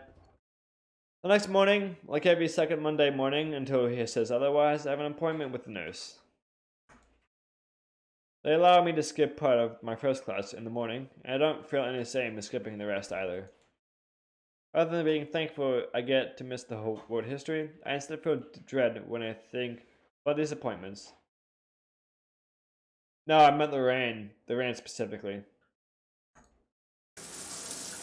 I wake up at the normal time anyway, and wash myself in the bathroom, and I say Mackenzie, patting my sleep disheveled hair. I quickly get dressed and put my laundry in the basket. I pack up for the school day. I have all my homework done, like usual, so I have a bit of free time now. There's no point in going to the morning class for 20 minutes before I'd have to go to the nurse's office. So I lie down on my bed and read a book until it's time to go. And we're back. I haven't seen the nurse in a while. It would be a good visit. The door to the nurse's office is open, which is unusual. I enter while knocking to announce my arrival. Looking out from his computer screen, he motions me to take a seat with a friendly hello. Steam wafts up from a piping hot cup of coffee on his desk. Probably not his first today. How are you feeling on this wonderful morning, he said. I'm alright, I think. It was cold yesterday because of the rain, so I woke up feeling a bit groggy. You too, huh? Quite a few kids got caught without an umbrella. So we've been spending time handing out masks and curing sniffles. Huh, alright. Today it's today's test day. Give me your arm. I set my left arm towards him, keeping my face expressionless. This tie his rubber tourniquet around my bicep with a practice movement, and person goes about his business. I don't think anybody really likes getting stuck with needles, but at least I got over my distaste for them. I had to. Now I barely even twitch at the moment of truth. Once that's done, blood pressure check follows. Then there are checklists and questionnaires to go through. There's nods and scribbles in my answers, questions as I get them. Alright, let's have a listen now. I buttoned my sign and put it neatly on the back of the chair. I was using, while he put, wait, what? Hold on, restart that sentence because I lost it. I buttoned my sign and put it neatly on the back of the chair I was using while he puts on his stethoscope. I know by heart the order of places where he's going to listen to my lungs and heartbeat. I adjust my breathing to be even and deep, without even being asked. It's become a routine now for both of us.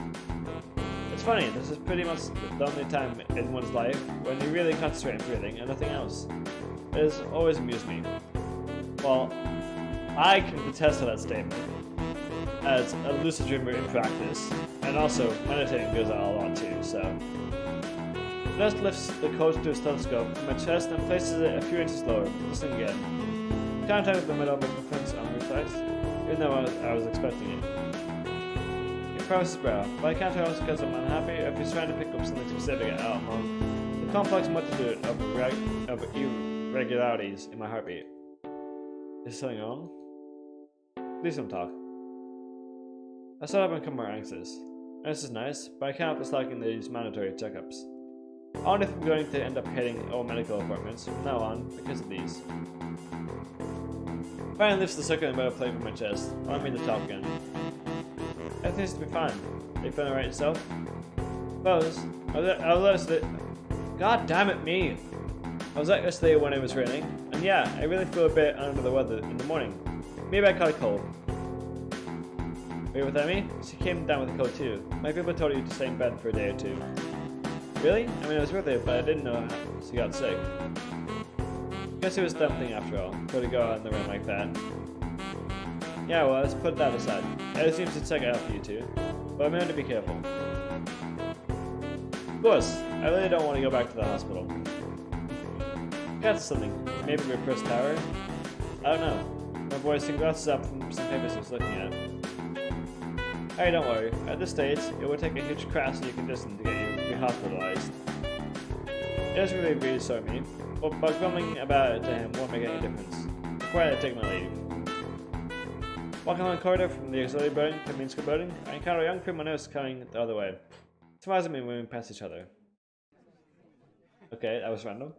The lobby is empty of people. No surprise, the classes are still going on. I hear muffled sounds of discussion coming from behind the first floor classroom doors.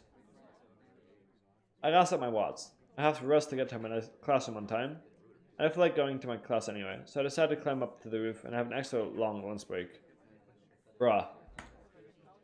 Amy promised she'd bring something for me today, but if she's sick, that's probably not going to happen. I'm feeling hungry anyway, so it's all the same. Climb up the steep stairwell to the roof is oddly liberating, almost like losing weight. For satisfaction that it doesn't wind me up as badly as it did the first time I came up here. I push open the squeaky door at the top and step in the sunlight. The chain-link fence allows for a grand view over the treetops, all the way to the grey silhouettes of downtown, further away. The dreary weather of yesterday is just a memory now. The silvery blue sky seems to be a mere arm's reach away. I forget for a moment that I'm in a bad mood. The warmth of the sun soaks into my bones, making me drowsy and lazy instead. The boat makes lunch break, stalling me back into reality. Soon afterwards, the quad below me bursts into life. Since part of the doors on the ground floor, I sat down enjoying lunch at the quad, then the List Gardens in this perfect weather. Well, when I hear the door to the stairway being pushed open, I don't bother turning to see who it is. Shooter starts coming towards me with uneven footsteps. Litter riverstones on the roof is covered with water and crunch underfoot. Footsteps stop a few feet behind me, followed by a silence. I look upwards, and the glowing eye of the sun, absorbing its warmth with my whole body. What are you doing? Oh, yep. It was obvious, to be honest. I turn around out of curiosity, out of courtesy, at her first words. I beheld the slim, awkward figure of Rin Tezuka. Looks very much like herself today, too. Hair's maybe a tad messier than usual, as if she just got out of bed. Hands with their weight shifted onto one foot, looking at me with mild curiosity, as if I was... oh my god! As if I was something in a store's display window. I don't know. Just spacing out, I guess. What about you? Any problems with food? You usually eat here. Afraid you're going to be disappointed. I heard Emmy came down with a cold. Oh, I guess that makes sense. He wasn't in class. It's not that common to get a cold in June, though. You don't think she went running in track afterwards, like she said? Her brain just kept going. Probably. In the rain? In the rain. That sounds like a bit too much for just keeping up with training regime. Emmy's a hard-headed one, though, so I can see her running in the downpour just because she had to. Well, that's obviously overdoing it. Probably why she came down with that cold too. But I guess it's kind of cool. Speaking of that, I'm not really feeling well either. Well, that's not good. This is pretty hard. Begging to stop it in time. Push her head up to wipe her nose on her shoulder. Her head down, I meant. So deciding that would be too unladylike, I put out my handkerchief and hold it to her nose. Here, bless you. Thanks. Close her nose and I dab the handkerchief gently on it, wiping it clean. This is really cute. Oddly enough, it's probably the girliest part of Bryn's face. I think it blows from lower, but Bryn doesn't notice. Thanks, I think I might be coming up or down with something. Too, like I was saying. Hope not. He doesn't seem to be bothered about eating, but despite lack of any prior lunch, we stay up on the rooftop. He comes over and stands next to me, right up against the fence, looking to the same absolute distance as I am. Nobody else seems to be coming around to intrude upon this calmness either. Quiet and peaceful. What does one do on a lunch break if not eat? Sounds like that, between the two of us, we don't really know. Fortunately, passing time is an activity that just manages itself just fine. Even though there's no conversation to fill the silence between the passing seconds, no pointless activities like cloud gazing to spend upon the minutes between now and then, time marches on relentlessly. I keep checking the time on my watch, then decide it's the dumb thing to do. Instead, I try to hold out for as long as possible before I check it again. Maybe I can hold out for 6 to 7 minutes. We remain silent, idly looking at the cerulean expanse above us. I wonder why. More often than not, we don't speak much. She said that she doesn't like speaking because of perceived difficulties with expressing herself properly. As for me, I think I just got sucked into the habit at the hospital. I spent such a long stretch of time never really talking to anyone. Most of the time I feel comfortable about this quiet mood. Even when I get the feeling that I have to break the silence, it's always so difficult to come up with something to talk about when it's with Wynne. She and I are on such different wavelengths that nothing seems to be on common ground. What is it that you like about the sky so much? It to me, very dark and serious. Guys, there anything that is perfect? I know it. You could say I'm an expert at the sky if you wanted, and I am even if you didn't want to. Sky expert.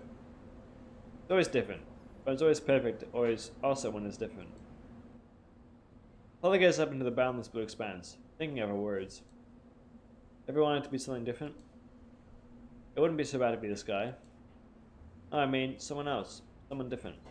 Go to a normal school like everyone else, not have to worry about stuff. What stuff? I'm trying to find the right words for a moment, but I can't manage to form a sentence that I'd be comfortable with actually using. Man, I don't really want to say it out loud. Bye. I'm not so good at mind reading. Don't you ever want to be... Oh god.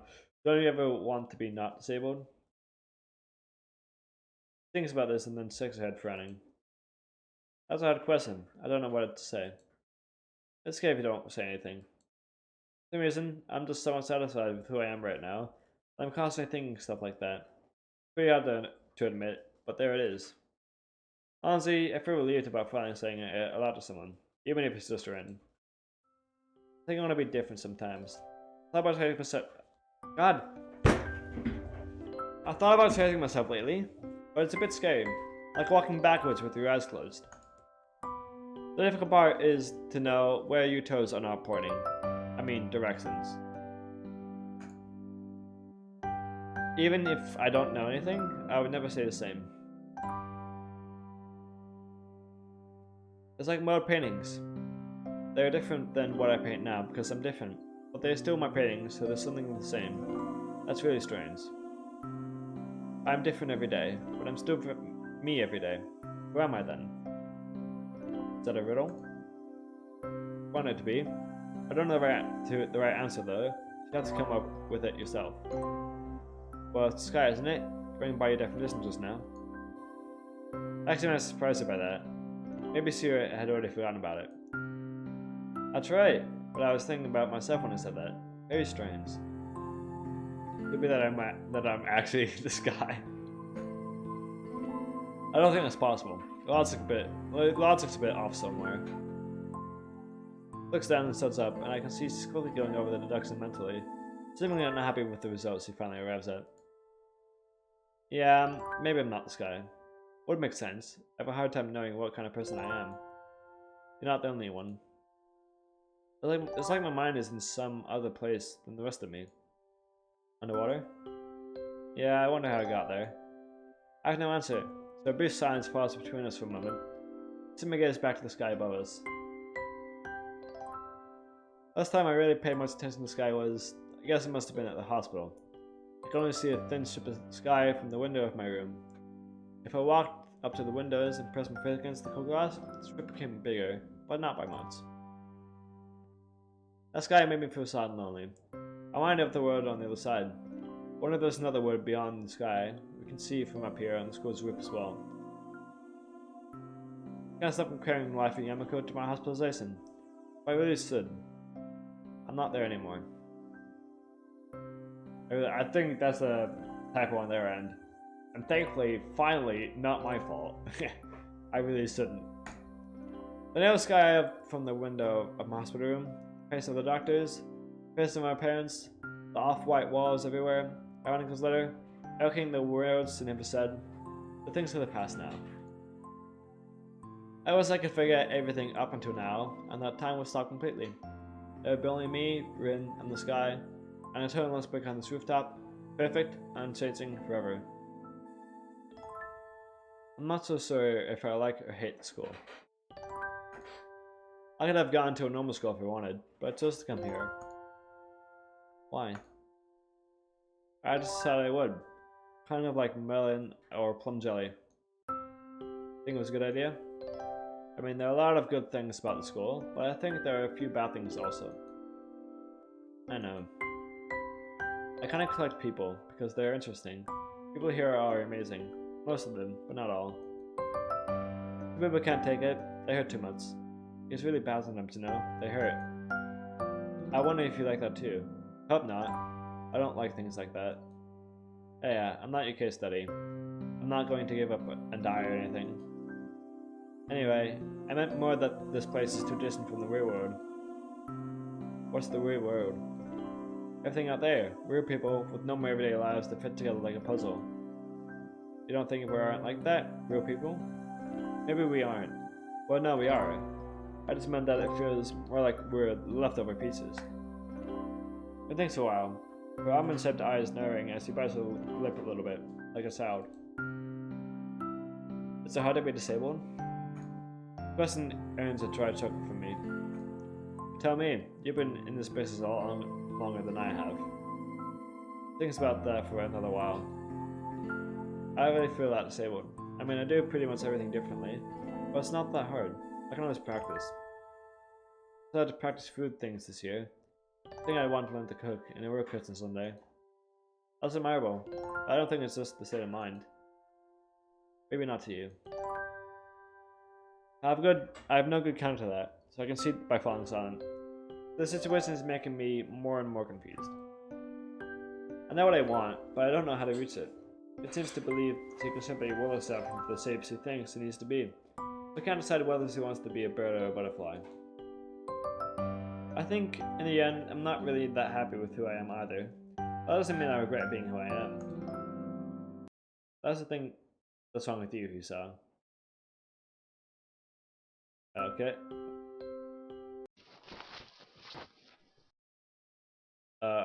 How did wait? Okay, what is that the process? That rather blunt statement for when somebody hugs me. How does he do that? Is that possible with the sodas or whatever? Maybe. What are you doing? I've never been hugged by a girl who has no arms before. To be honest, it doesn't really physically feel like a hug. The awkward way she presses her body against mine, and the lack of embracing arms, it makes me feel like she fell on top of me. But the warmth of the real hug is still there. That's how I recognize it for what it is. Hugging you, Hisa. I know that, but is it wrong? I thought this is what you're supposed to do. I'm not really used to this kind of thing. First time Emmy hugged me, I got surprised and kicked her in the stomach. I can kick pretty hard, so she has been hugging me for an awful lot after that. It's not wrong, no, it's just me. Things are a bit hard for me, for the time being. I can't seem to react properly to anything. Really? Is it hard being disabled after all? Guess she is me cornered there. Don't have the energy to start arguing against it, but I feel like I have to get something out.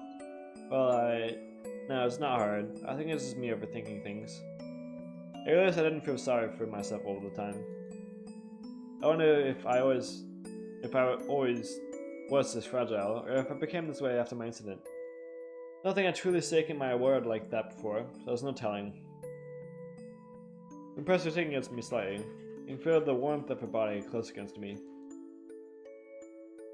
Body temperature feels really high, as if she had absorbed the sunlight into herself and was now sharing it with me.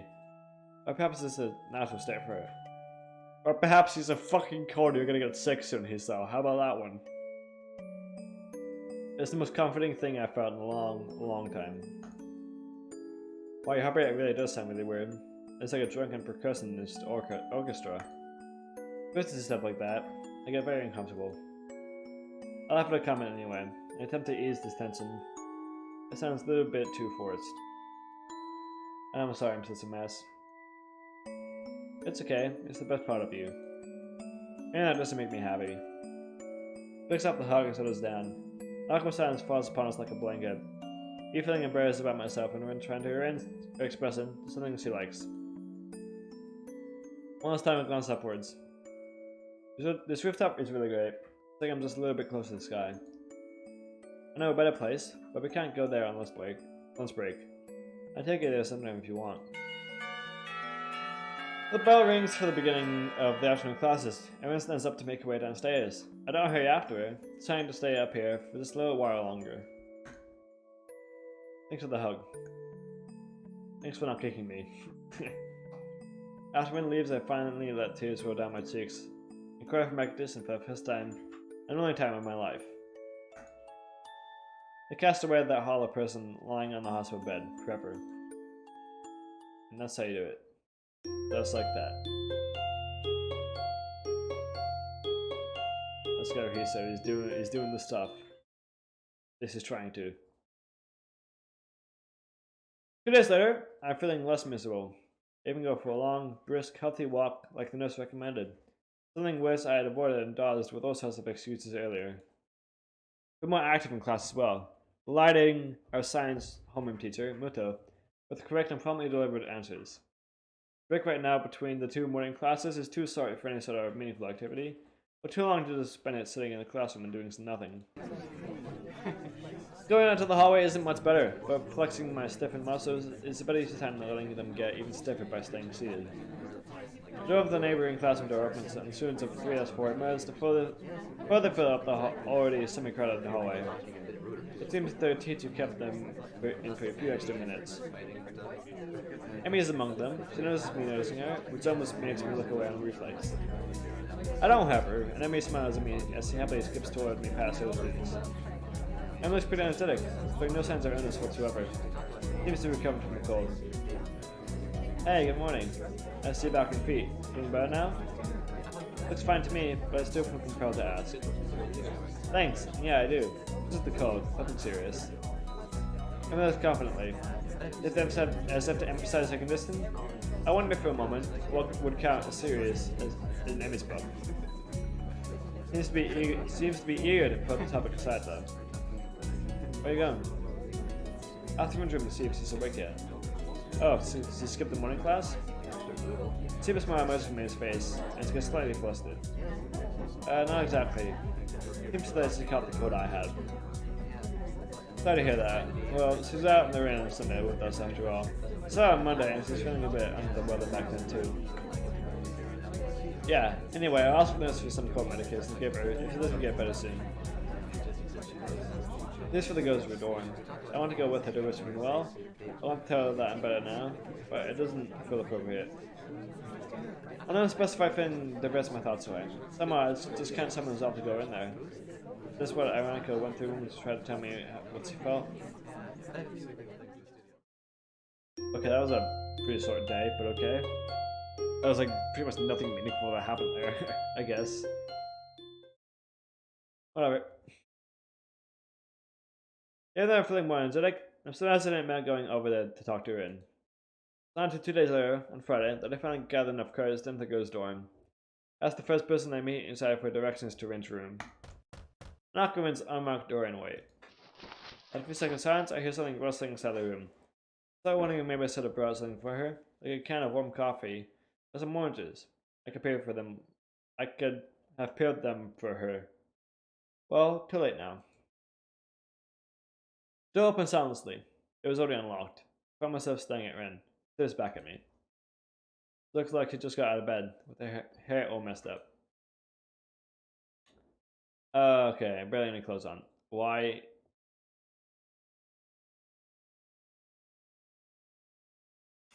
Well, here's the trip, I guess. I'm gonna try to ignore this as much as possible. Hello? There's a strange, super-looking smile on Rin's face. I'm not exactly sure why. A smile so rare that it seems to be out of place every time. Plus, it's busting out, given she's partially under a state. Said state makes me feel extremely conflicted about whether or not this is a good idea. Look at the flustered Rosered, contrasting the milky pale complexion of a person who doesn't get enough sunlight. The girl looks sweaty, as though she might be fever. Hi. Now what? I didn't plan for anything further than this. I'm going to stay at me with expectant eyes of us again. The way this situation gives me very strange vibes. I seem more vacant than usual, and seems to have a hard time focusing on anything. Lack of clothing is disturbing, but since she herself doesn't seem too bothered, why should I be? I'm bothered. I keep telling myself that. I thought I'd pay you a visit since you haven't been to Outdoor Club. I want to talk with you and wish you well. But is there any sign of recognizing what I just said? Make me wonder if she actually understood my words. Or if she even heard them. Maybe it's fear of making me groggy. Might have actually been asleep before I came over. Okay. Turns on a hill which wells from the door, walking back inside this small room. From the door I can see her walk to her bed and a half fall down. Upside down on the messy pile of red seats. The open door seems more of an obstacle in my mind than the closed door was. Once Rin doesn't say anything else, I step through it and into her room. Oh. You know, I thought this might be a little more plain, but apparently not.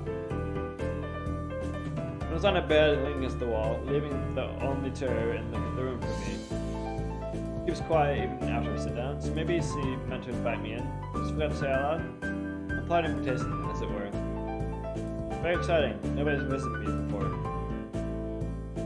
Regular silence draws my attention from the room to its inhabitant. Who currently seems to be in the middle of a very profound thought process. Actually, that was not true. By mistake. Family doesn't count, even if she visits. She has always promised me too much. I think she's having too much fun. I think I've forgotten how to put a bra on myself. Looks groggy down at her chest. Which is probably why I don't have one on, now that I think about it.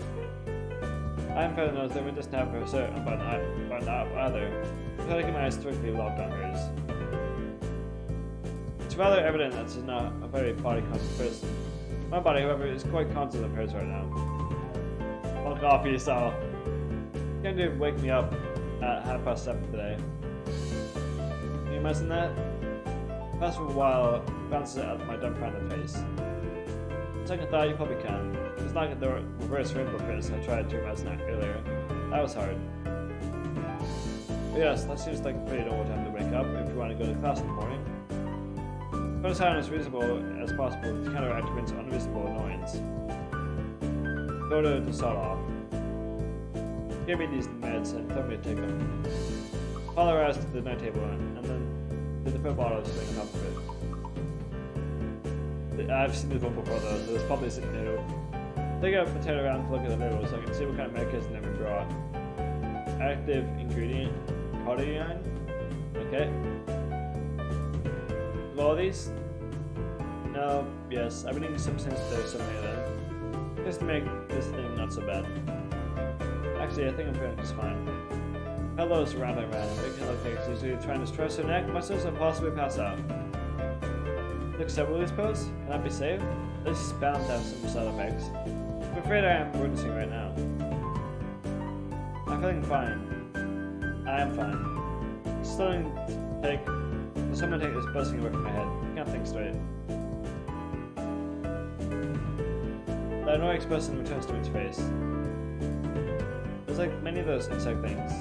Well, one really big insect thing. Lots of wings, very much color and everything.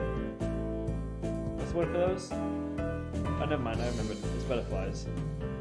This mile is slightly at our last observation. Not pause that monologue, it's not long enough for me to dare say. What? Hold on. Small pause in a monologue is not long enough for me to dare saying something that could potentially, but not likely, salvage this discussion. I love butterflies. They're the best animal. Is there any on your way here? You so? That's my name as an afterthought. Possibly make it clear that she's not addressing me instead of speaking her mind, whoever might be listening. That's just wisdom of your species, more or less. It's the moment I'm in the person of mouth. Now let's see yourself, doesn't seem to be anything else to add. Sounds was the small room. Just mess around again, I attempted to find something to talk about. Which room is as small as mine? Big window, which takes up most of the wall furthest from the door, opens to the east, just like mine. It looks very normal. It strikes me as strange. I expected something more different. But dozen paintings, most of them in rim signature abstract style, and a few art posters are taking up almost all the available wall space. That's not about the only difference between her and mine. The room is not exactly aesthetic, but it doesn't look like what I'd expect from a ghost room either. The smell of art, of paper, paint paper, is floating in the air. The same smell that our room has. It isn't too concentrated about being tidy, it seems. Everything just seems to be arranged in various piles around our room. The room looks nice. Simply sentence one used to fill empty spaces in conversations. My words are feeling me pretty hard right now. Yeah, would you like me to show you places? Bro, fuck off. She looks down at her apple so quizzically, making me barely follow her gaze to her chest. Oh, I guess I already did. I can't deny that, no matter how hard I tried to act properly. Very nice. It's very nice that you came to see me. Thanks for what's the word? You know, the one about things and stuff. Anyway, you came. Ben's rambling makes me remember that I actually came here for a reason. Hey, about what we talked about Monday, on the rooftop, remember? Huh? Brenda seemed to be exactly attentive right now. Not that sure where it is. Fly ahead and get it off my system anyway. I just want to tell you that I'm going to be better from now on, I guess. Hey, being pathetic. I decided that I'm not going to be anymore. I guess that's all. Okay, isn't that good?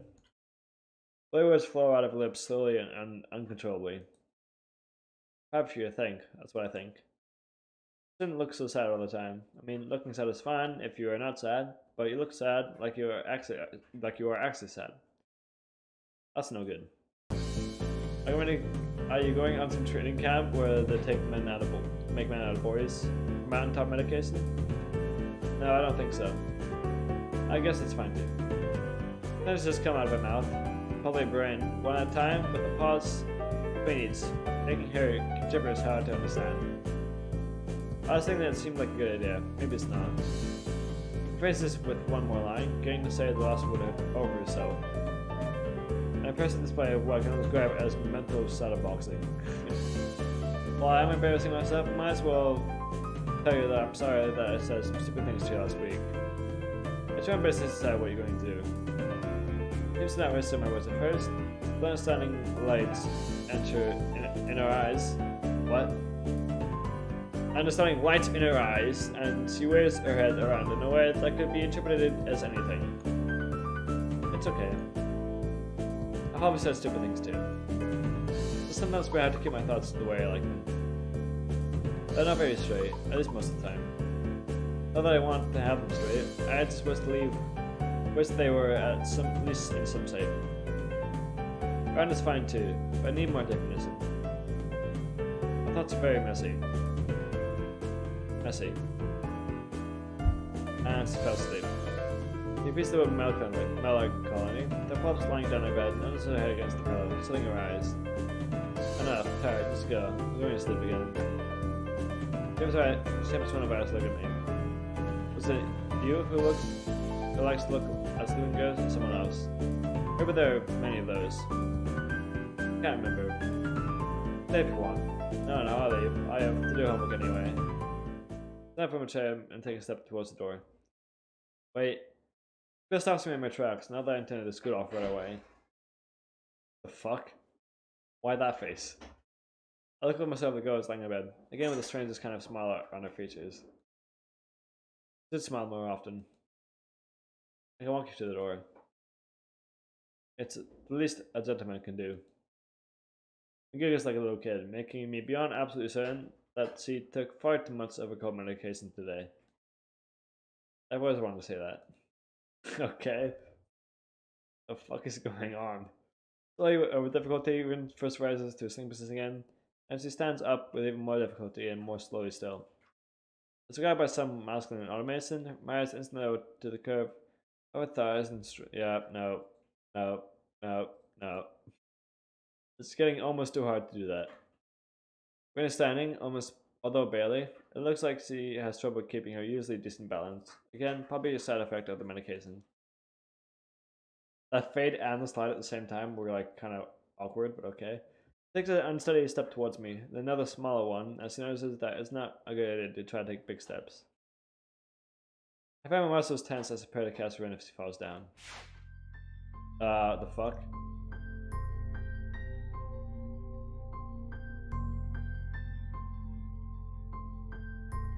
I managed to take 2 more steps before she falls against me. To my surprise, neither her downwards momentum nor our slight height difference are able to stop her from pressing her heart-shaped lips squarely against mine. This part of a confusing moment of nothing but a taste of Rin. But down, trying to find some explanation for this bewildering event. The flick smile of a madman bronze on Win's lips again, and I wonder if I remember this tomorrow. What the fuck is happening? I'm absolutely stumped on how to respond. She took a step backwards, separating her body from mine, and making me only now realize that they were even connected in the first place. The second step was actually fall backwards, luckily straight onto her bed. The soft thud of Rin's thin body against the mattress breaks silence. We quickly over to see if she hurt herself, only to be met with the peaceful fate of dreaming. Rin sleeps. Lying down and across the bed, somehow managing to have simultaneously fallen asleep while standing up, and falling down in a way that she just didn't injure herself. Post luck. Stuck Rin in, covering her with the sleeves as well as I can. It was very light, even though I am not that strong. Don't look at her. The opposite face, the darkened eyelashes still against the favor's cheeks, then the body covered with the proceeds. Rin sleeps. Conflicts, plural, turns out at me. I my calling on us to keep an eye on her, but set against it. Taking one more glance at her peaceful state, I decided that should be fine. I do pocket the remaining pills though. I exit the room and close the door silently behind me. I exhaled deeply, only now realizing I had my breath for the better part of a minute. Taking a moment to relax while I calmed down my heart, racing like a jackrabbit. Okay, as always, this is very, very strange. Alright. Whatever. It happened. Something happened. What happened? Don't ask me. I don't know. I was probably getting to sleep that night. The next morning finds me unexpectedly groggy. I believe you can consider skipping class, but I remind myself that I was supposed to be a stronger person now. I get up like a good boy. I put on my uniform. I make my way to the main school building without eating breakfast. I sit in my seat in classroom 3-3, waving a greeting to Mr. Sonny like I do every morning, as the day washes over me. Afternoon classes are always longer than those in the morning. This is true regardless of whether I count it by the minute or by the number of doodles drawn in my notebooks. Today, I'm especially distracted, as I keep thinking about Rin. Did I manage to probably tell her what I want to get better? Did she understand a word of what I was saying? Think about the kids we said and what it means. Just so out of mind, maybe it means nothing. Or we've been getting close lately. What does that mean? Think about Rin more and more nowadays. I wonder if she thinks about me. Thinking about this makes me flinch, and then I realize that I haven't been playing a test and getting not a half the class at all. Look at this assortment of sketches traveling up and down the margins of my notebook. Everything I got done in the last hour. Feeling very disappointed in myself, I'll pack out and get into the hallway.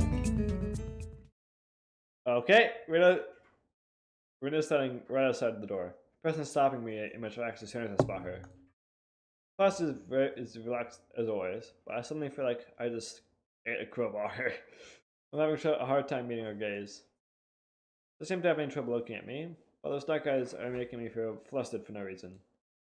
That looks weird to her, so I turn my face very little. I don't know what one should say in this kind of situation. Again, I really know what to say to her in any given situation.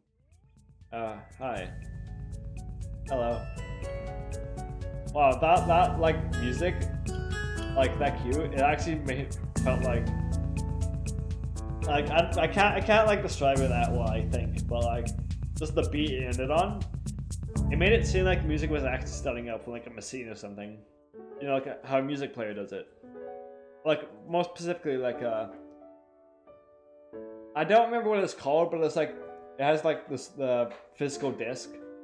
Put it on it, you put like that stick thing with like a diamond on the end, and then like it goes through like a horn on the top. It's very old. It's like the first thing is like actually making music. I don't know if it's called like a homophone or something.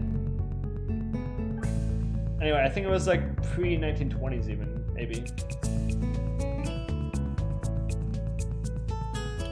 No, maybe I'm wrong. Maybe it was like the 1990s. It's very old. Whatever, it's very old, but that's what it seemed like. That's what that sound was like. Anyway, hello. I just want to get rid of the awkwardness in my voice and invoke a more natural way of speaking. I was thinking about where I should put my hands. It feels like they're in the way somehow. How you feeling? You were pretty out of it yesterday. I'm okay. What do you mean yesterday? Don't remember? There's your head sounded like a bird. I'm somewhat confused. Remember what? I have a pretty bad memory. Oh, yesterday. But I'm probably came to see you, and I don't remember that kind of thing happening. If it doesn't remember, I don't know if it's a good thing or a bad thing, but I feel the certain all the same. Remember that I promised to tell you one place though. Did that happen for real? I just think that I remember that and you really didn't, and I really don't. No, that was real too. Okay, do you want to go? Now? Yeah. Well, so, why not? Is it far? It's not. Clearly I walked downstairs and then outside. Used to summer day, wearing cicadas and all, reach us. It's immensely hot, and without the air conditioning and the classrooms offer, I started sweating immediately. Bro, come on, man. This is my environment. This is my natural habitat, this weather, dude. We sat along the tree-lined pathway that leads towards the dorms. 2 trees off a shade, with the sunlight breaking through the holes in the canopy. The light creates a chaotic pattern of shadows, dappled with bright places where the beams hit the pavement. His eyes are wandering in every direction but mine. I get the feeling that it's intentional. Leading back to the gate, it leads me to the back gate once again, taking us both through it and into the forest beyond. As before, the dropping temperature and the drastically reduced levels of light make it feel like the forest is swallowing us into its cavernous belly. Excuse me. We head uphill along the same path as last time, snaking around trees and boulders, over roots and rocks, past wild undergrowth. Birds sing somewhere in the woods. Soloists for the humming background music of the treetops. We go past the small clearing with the big maple tree that is now called the warrior tree. The climb steepens, now becomes easier again. Why are we back here? Why? I guess they ran out of pictures to use. I have to stop a few minutes to catch my breath and I hurry after Rin, who doesn't stop to wait for me. Soon I'm out of breath again. Now the trees end, and we manage to find the forest. Boundary of the woods is sharp and abrupt, as though a line had been drawn to make it. So continues to climb up a little further ahead. From here to the top is a rocky meadow. Paths of grass and small bushes that look like they're growing straight out from the rock. Soon is the highest point, with the forest behind us and the view to every direction opening in front of our eyes. Still lies far below and away, lazily reveling in the quiet afternoon mood. You can see pretty far from here, and the vista is beautiful. I wonder how high up we are. I breathe the fresh air and feel my heart rate slowly going back down. I think I might have overdone it a bit. Higher pulse is dangerous for me. Feeling fine right now though. Wind picks up, ruffling my hair and causing the trees to blow us this way. Makes the grass undulate in waves and the breeze sweeps across the hilltop. Sun shines from the high... What? Sun shines from the open skies upon us. A few clouds passing by to shadow it. What was painful heat before is now gentle warmth. I take a good look around. The hilltop is pretty in the way nature often is. Unplanned harmony found in natural arrangement of things. The most striking feature is the abundance of small yellow flowers, literally everywhere in the small meadow. I can't help commenting on it. Wow, a lot of flowers. Yeah, do you know this kind? They will fly away. Yeah, dandelions. There are not many of them at the school because they cut the grass so often. Nobody cuts grass up here. Fragile looking flowers will soon turn white and fluffy like cotton, and the wind will carry the seeds away. Goes on to look at one tiny yellow flower, silently basking in the sunlight. It's not a hint of white yet, but still waiting for its time to be fulfilled. Press my fingers against the delicate yellow petals. Feel the soft texture in my fingertips. Feels nostalgic somehow. Hear Rin approaching from behind and stand back up to face her. There's a weird look on her face. Something in your mind? I don't know. It's just... Whoa! Fuck!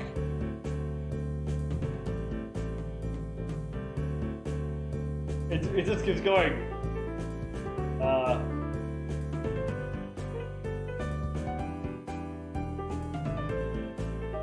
That jump scared me. Okay, you just look so sad all the time, and because I'm upset so easily, it makes me so confused. And I really don't remember much about your stay, except that you came to my room, and that's why it might be because of me. So it's because of me, I think. I know why. It's because people don't really like talking to me, and you might be the same on that. It'd be sad. I know that people I'm not talking about others, that and then ME2 always says that I'm strange, that I always talk strange things. So I thought I'd try not to say strange things, but that just makes me think more and more of new strange things. Couple, that was not a good word to maybe you understand anyway, and all things, so I want to say something I don't really know how, and the words are not the same as the thoughts because some things go wrong on the way out, but it's not like thoughts are really the thing I should be saying, and it's more like the idea of the thought, or the feeling, or the idea, or the idea of the feeling, but it's not really any of those, because there is no word for it unless I invent a new one, which is not really useful. So I've been thinking, if doing things is better than saying, so maybe yesterday I took these pills. I was feeling a little strange and maybe have done something that I shouldn't. Besides, I don't even know if it would be any better if I could say the thought, there is no telepathy that's built for you. Isn't there? I think I'd be terrible, useful at the same time, but I really now, well, I wouldn't mind being, because misunderstanding is so easy and understanding is not, and I thought, fuck. Fuck. I grasp the soda and squeeze her hardest. What? I grasp the soda and squeeze hard to make a stop. I don't have the capacity to take all that out in at once. I stood up instantly. Take a breath. I'm upset. Why would I be? I'm still confused, but it's alright. I wonder if I was making a face he doesn't like again.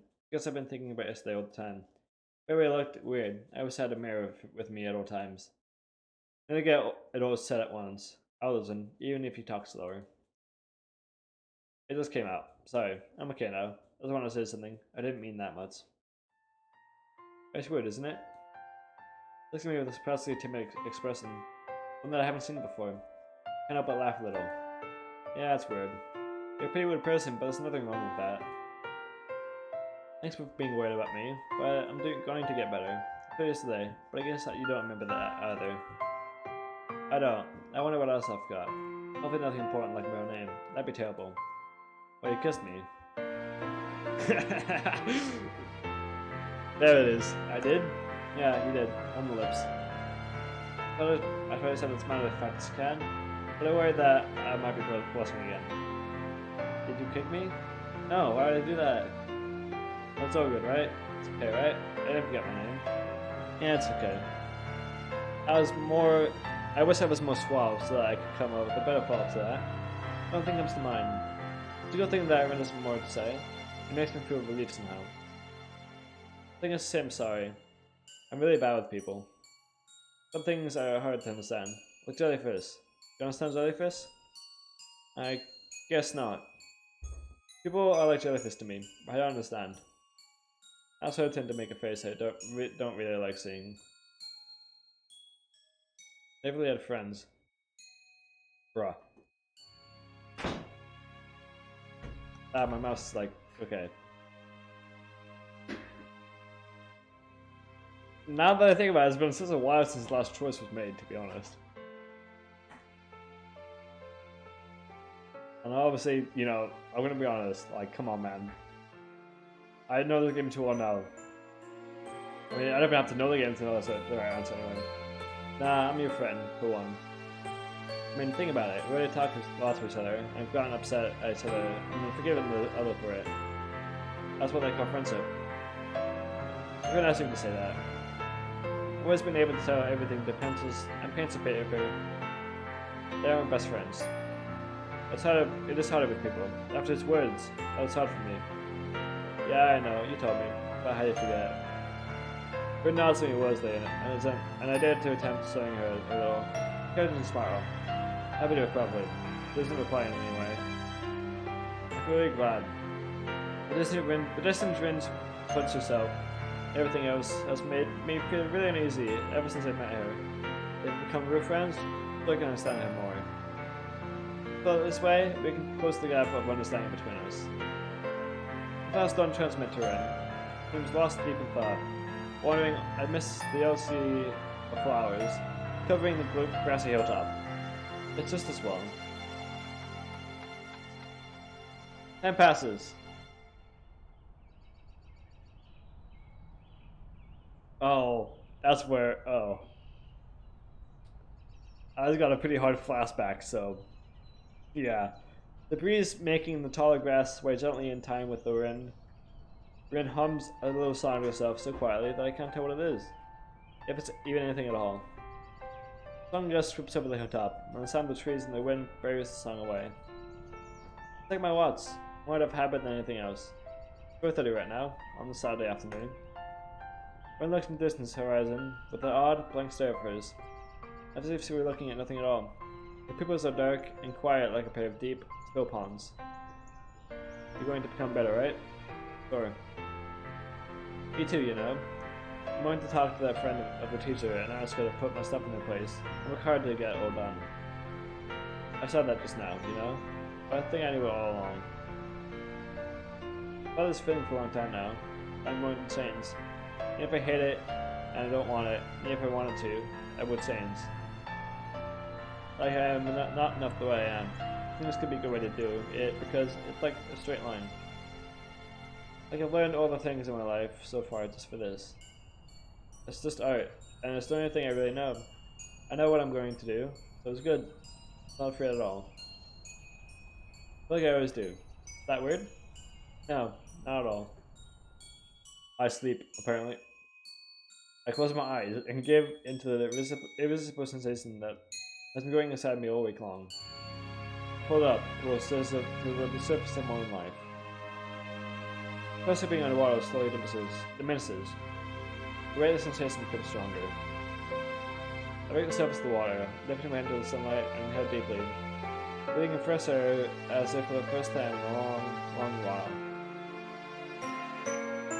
Longing for the oxygen, I open my eyes to see Rink's peaceful, determined face. Walk down the slope carefully and slowly to avoid falling down. Rin in the lead, and me a few steps behind. When slowly can do this, even if he can't, he's going to pull through. So that I can keep my head above the water too, from now on. The sun sets behind their backs, letting the water blaze with its orange glow. Keep watching the back of the red-headed girl, setting the path a few steps ahead of me. If it's only this much, this distance between us is definitely within my reach. And that's the end of the act. As it should be. Oh, there's two. Distance. Nice thinker pose, by the way. I'm sure that I would actually like to leave off today. So, yep, saving time. Saving time for now. I don't really want to continue anymore, really. So, in that case, yeah, I'm just gonna head out here, I guess. Or maybe not. I still wanna like stream a little more, but I feel like this is just a really good ending point for me right here. And if I go any farther, I don't want to ruin it. So, will not quit. Main menu. There really is two here though. Same time. I wonder if that means there's only like 3 acts total for this.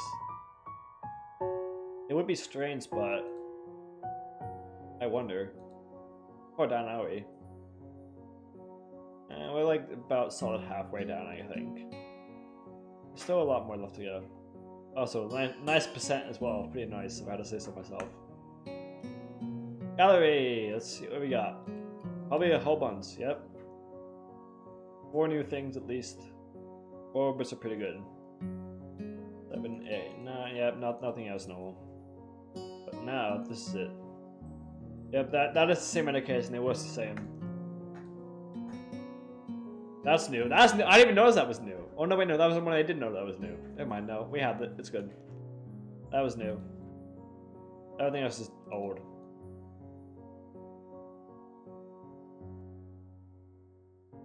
Yep. 7 actually. It wasn't 8, it was 7. Also, I want to see this quickly. I thought this thing here changed. I just have to check quickly. Yeah, this like turned red and weird before anyway. I have no idea what's up with this part, but I think it's still like a bug. I just saw it again, I had to check it. Yeah, it's 7. That's nice. Go with the 7.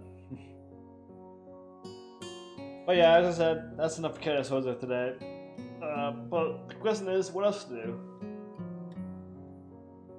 I didn't really have much else of a plan, really. I mean, I got a good ton of games. Let's see, what can I do? Good question. I've only ever like really been streaming Chaos Hoser and Doki Doki for now. So I guess I never really had a backup plan if I want to do anything else. Maybe something on Discord would inspire me. Play something else. Maybe. There's no new messages. Okay, never mind. Let's see. What do I have?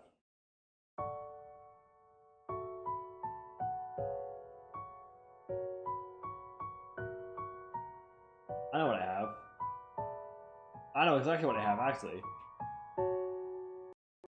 Hold on.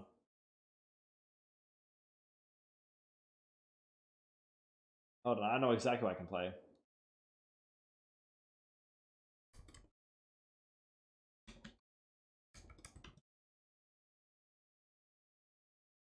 I haven't touched this game yet at all, actually.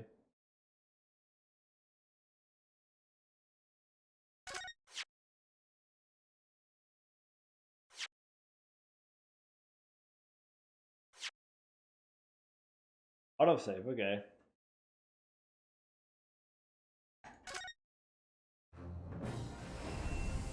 I've played Saturnity, but I have never pressed this before. Played this at least.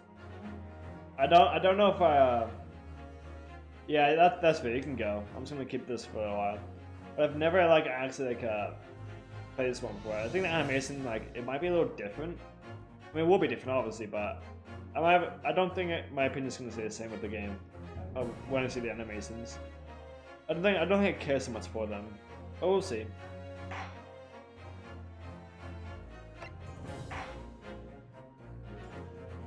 Yep. Voices. Oh, we'll see.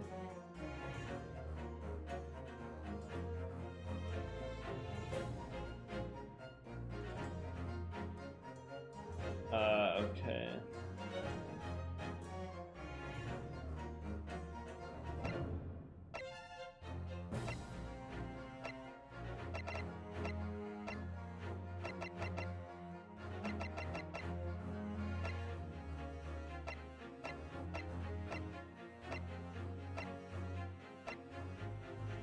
Okay.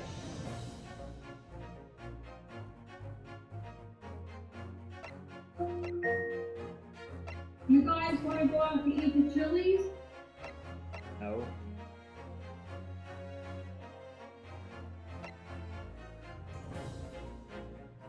God, why is there no full screen option for this?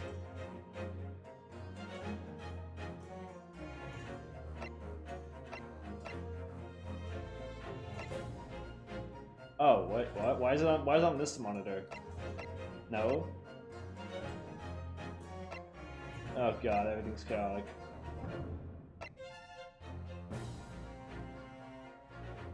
Oh god, how do I change this?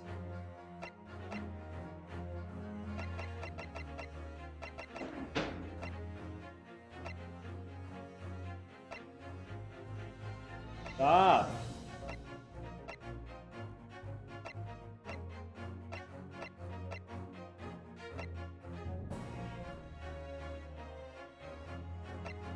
Okay, whatever. Whoa, okay.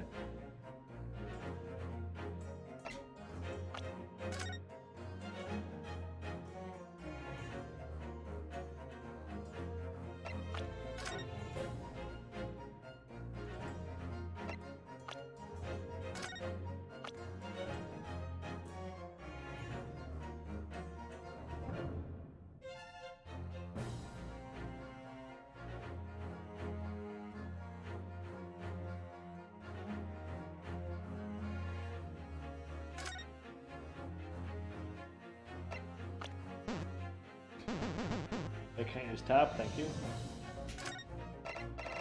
Oh, God. Oh no, those rotating evidence. That was so bad last time. Okay.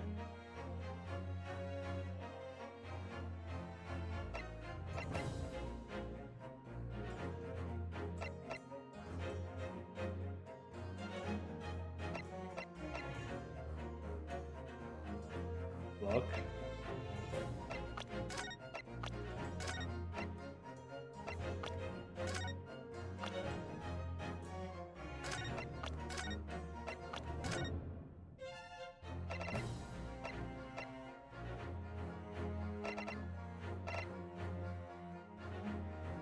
Okay.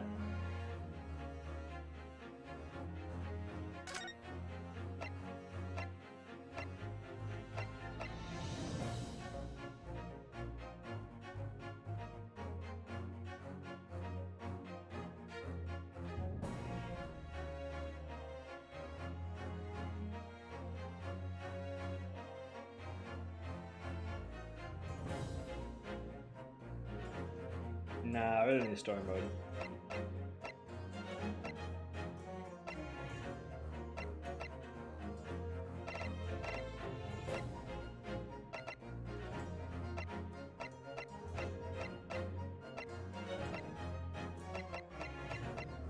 Okay.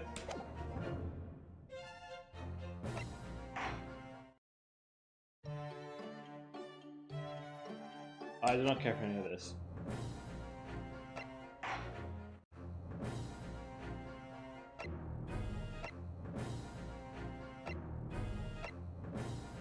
Okay.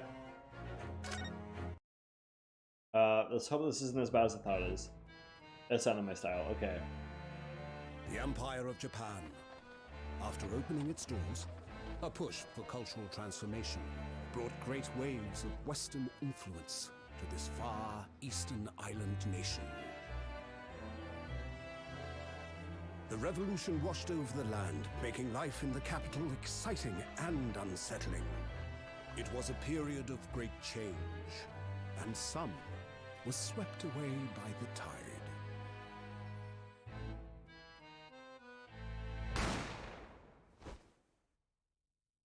Uh-oh.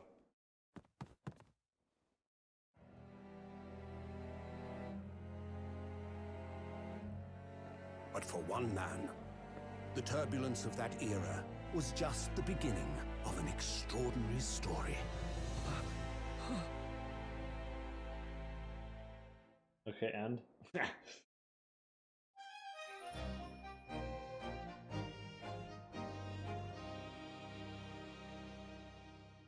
Okay. Fancy, I guess.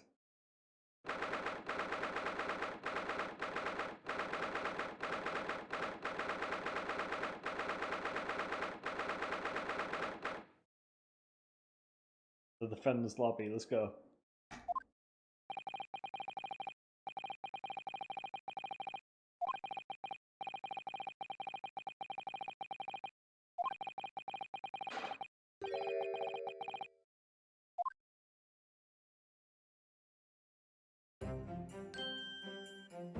Who?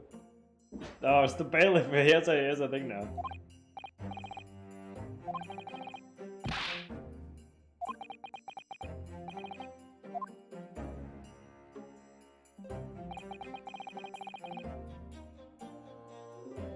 Okay, I'm not gonna remember that name.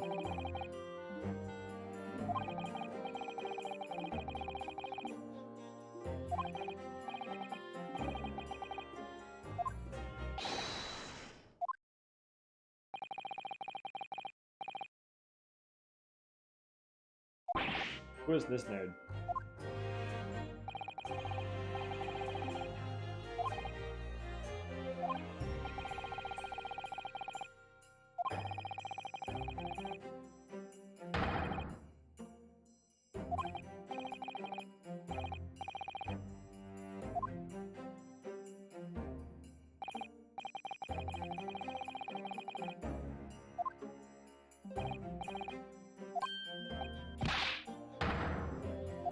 There's all the same sound effect as Ace Attorney.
Okay.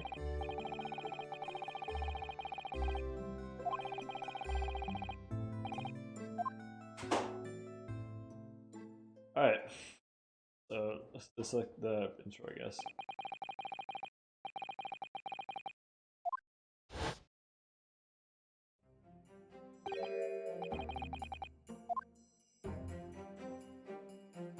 Ooh.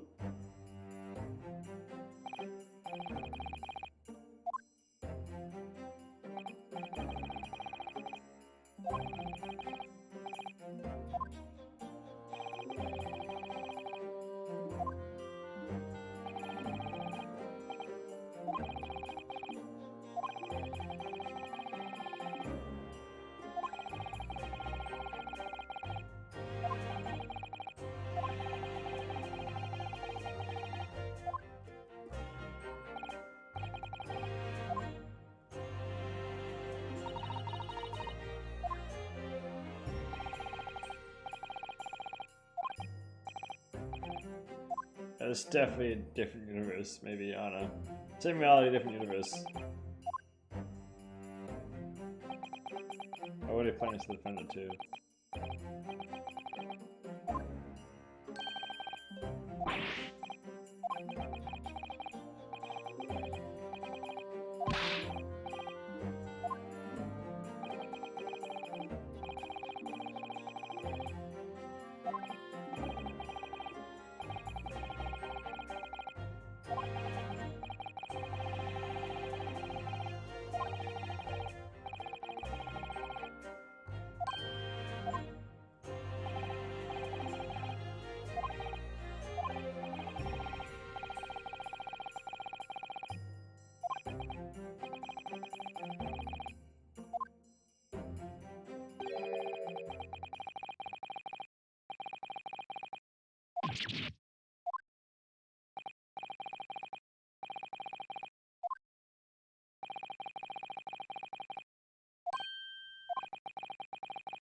Raw.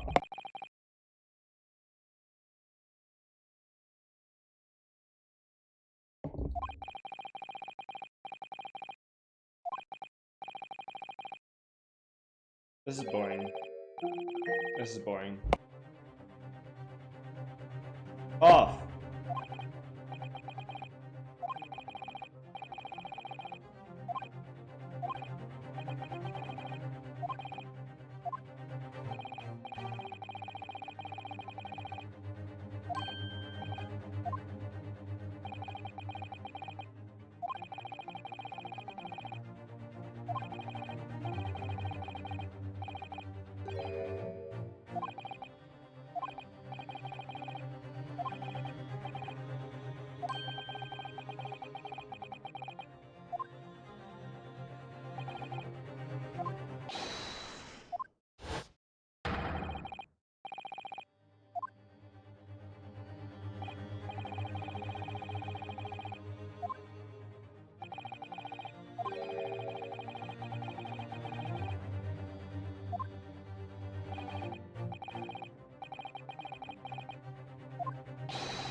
Yeah, Phoenix right here, dude. It's easy.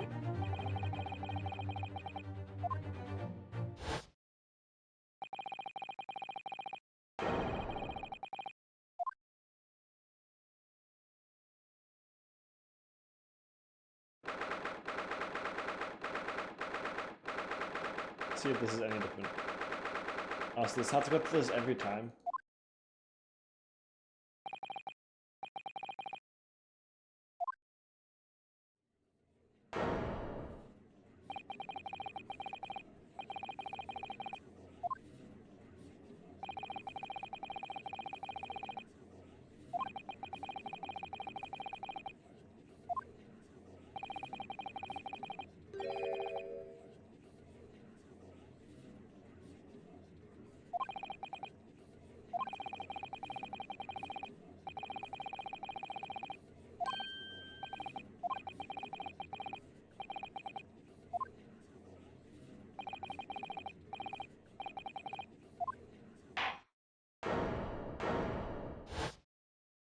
Bro, it's worse than Pain 2.0.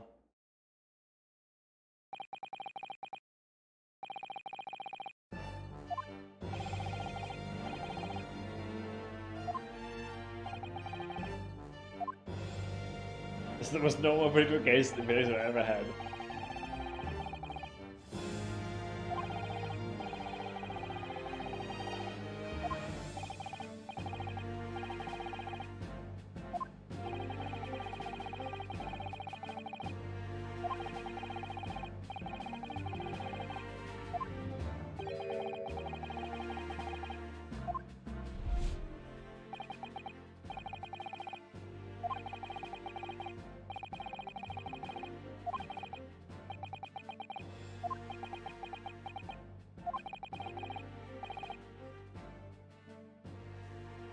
Bruh.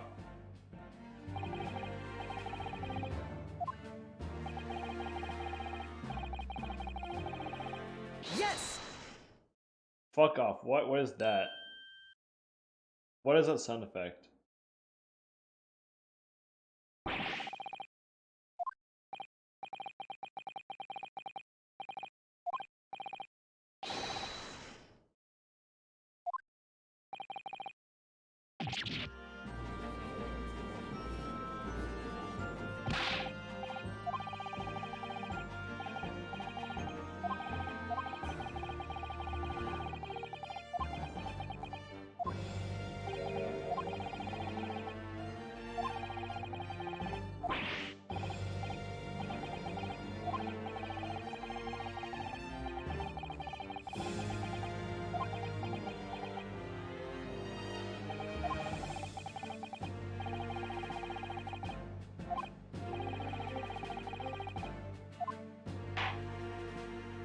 Okay, this is fun.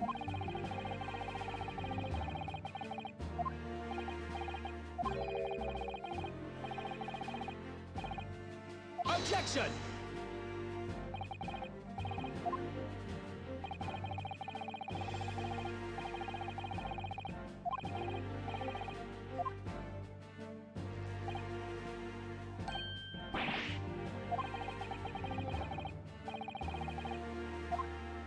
Bruh.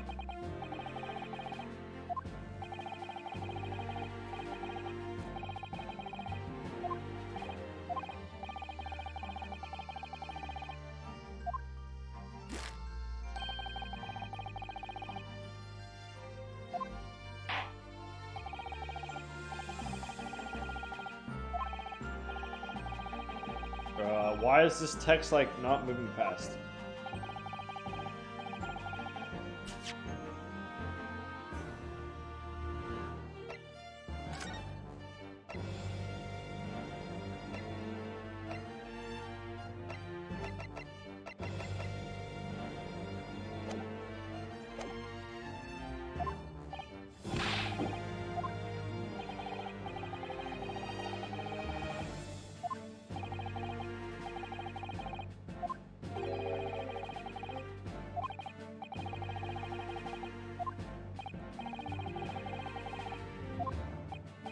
Okay.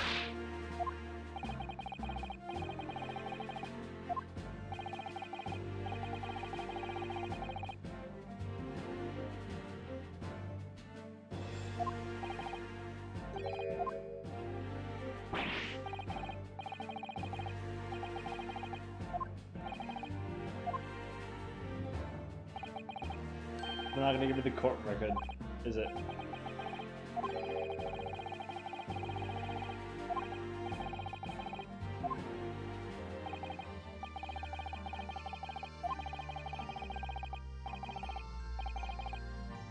I'm pressing R, it's not working.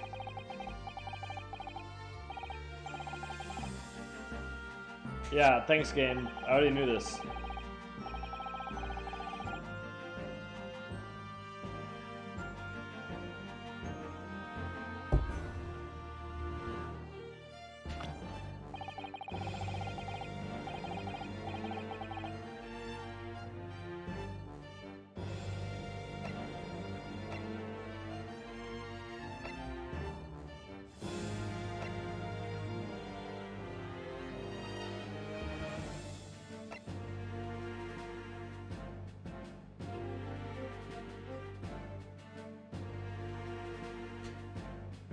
I can't. Okay, game, stop dictating what I can and cannot do. Come on.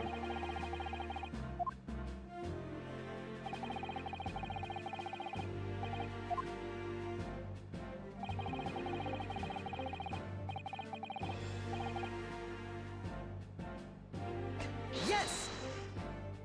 Fuck up. Why? Yes. Why that one? Just take that, you fuck.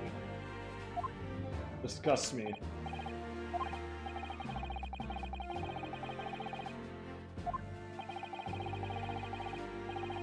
I'm not. This is too boring. I'm not playing this. Forget it.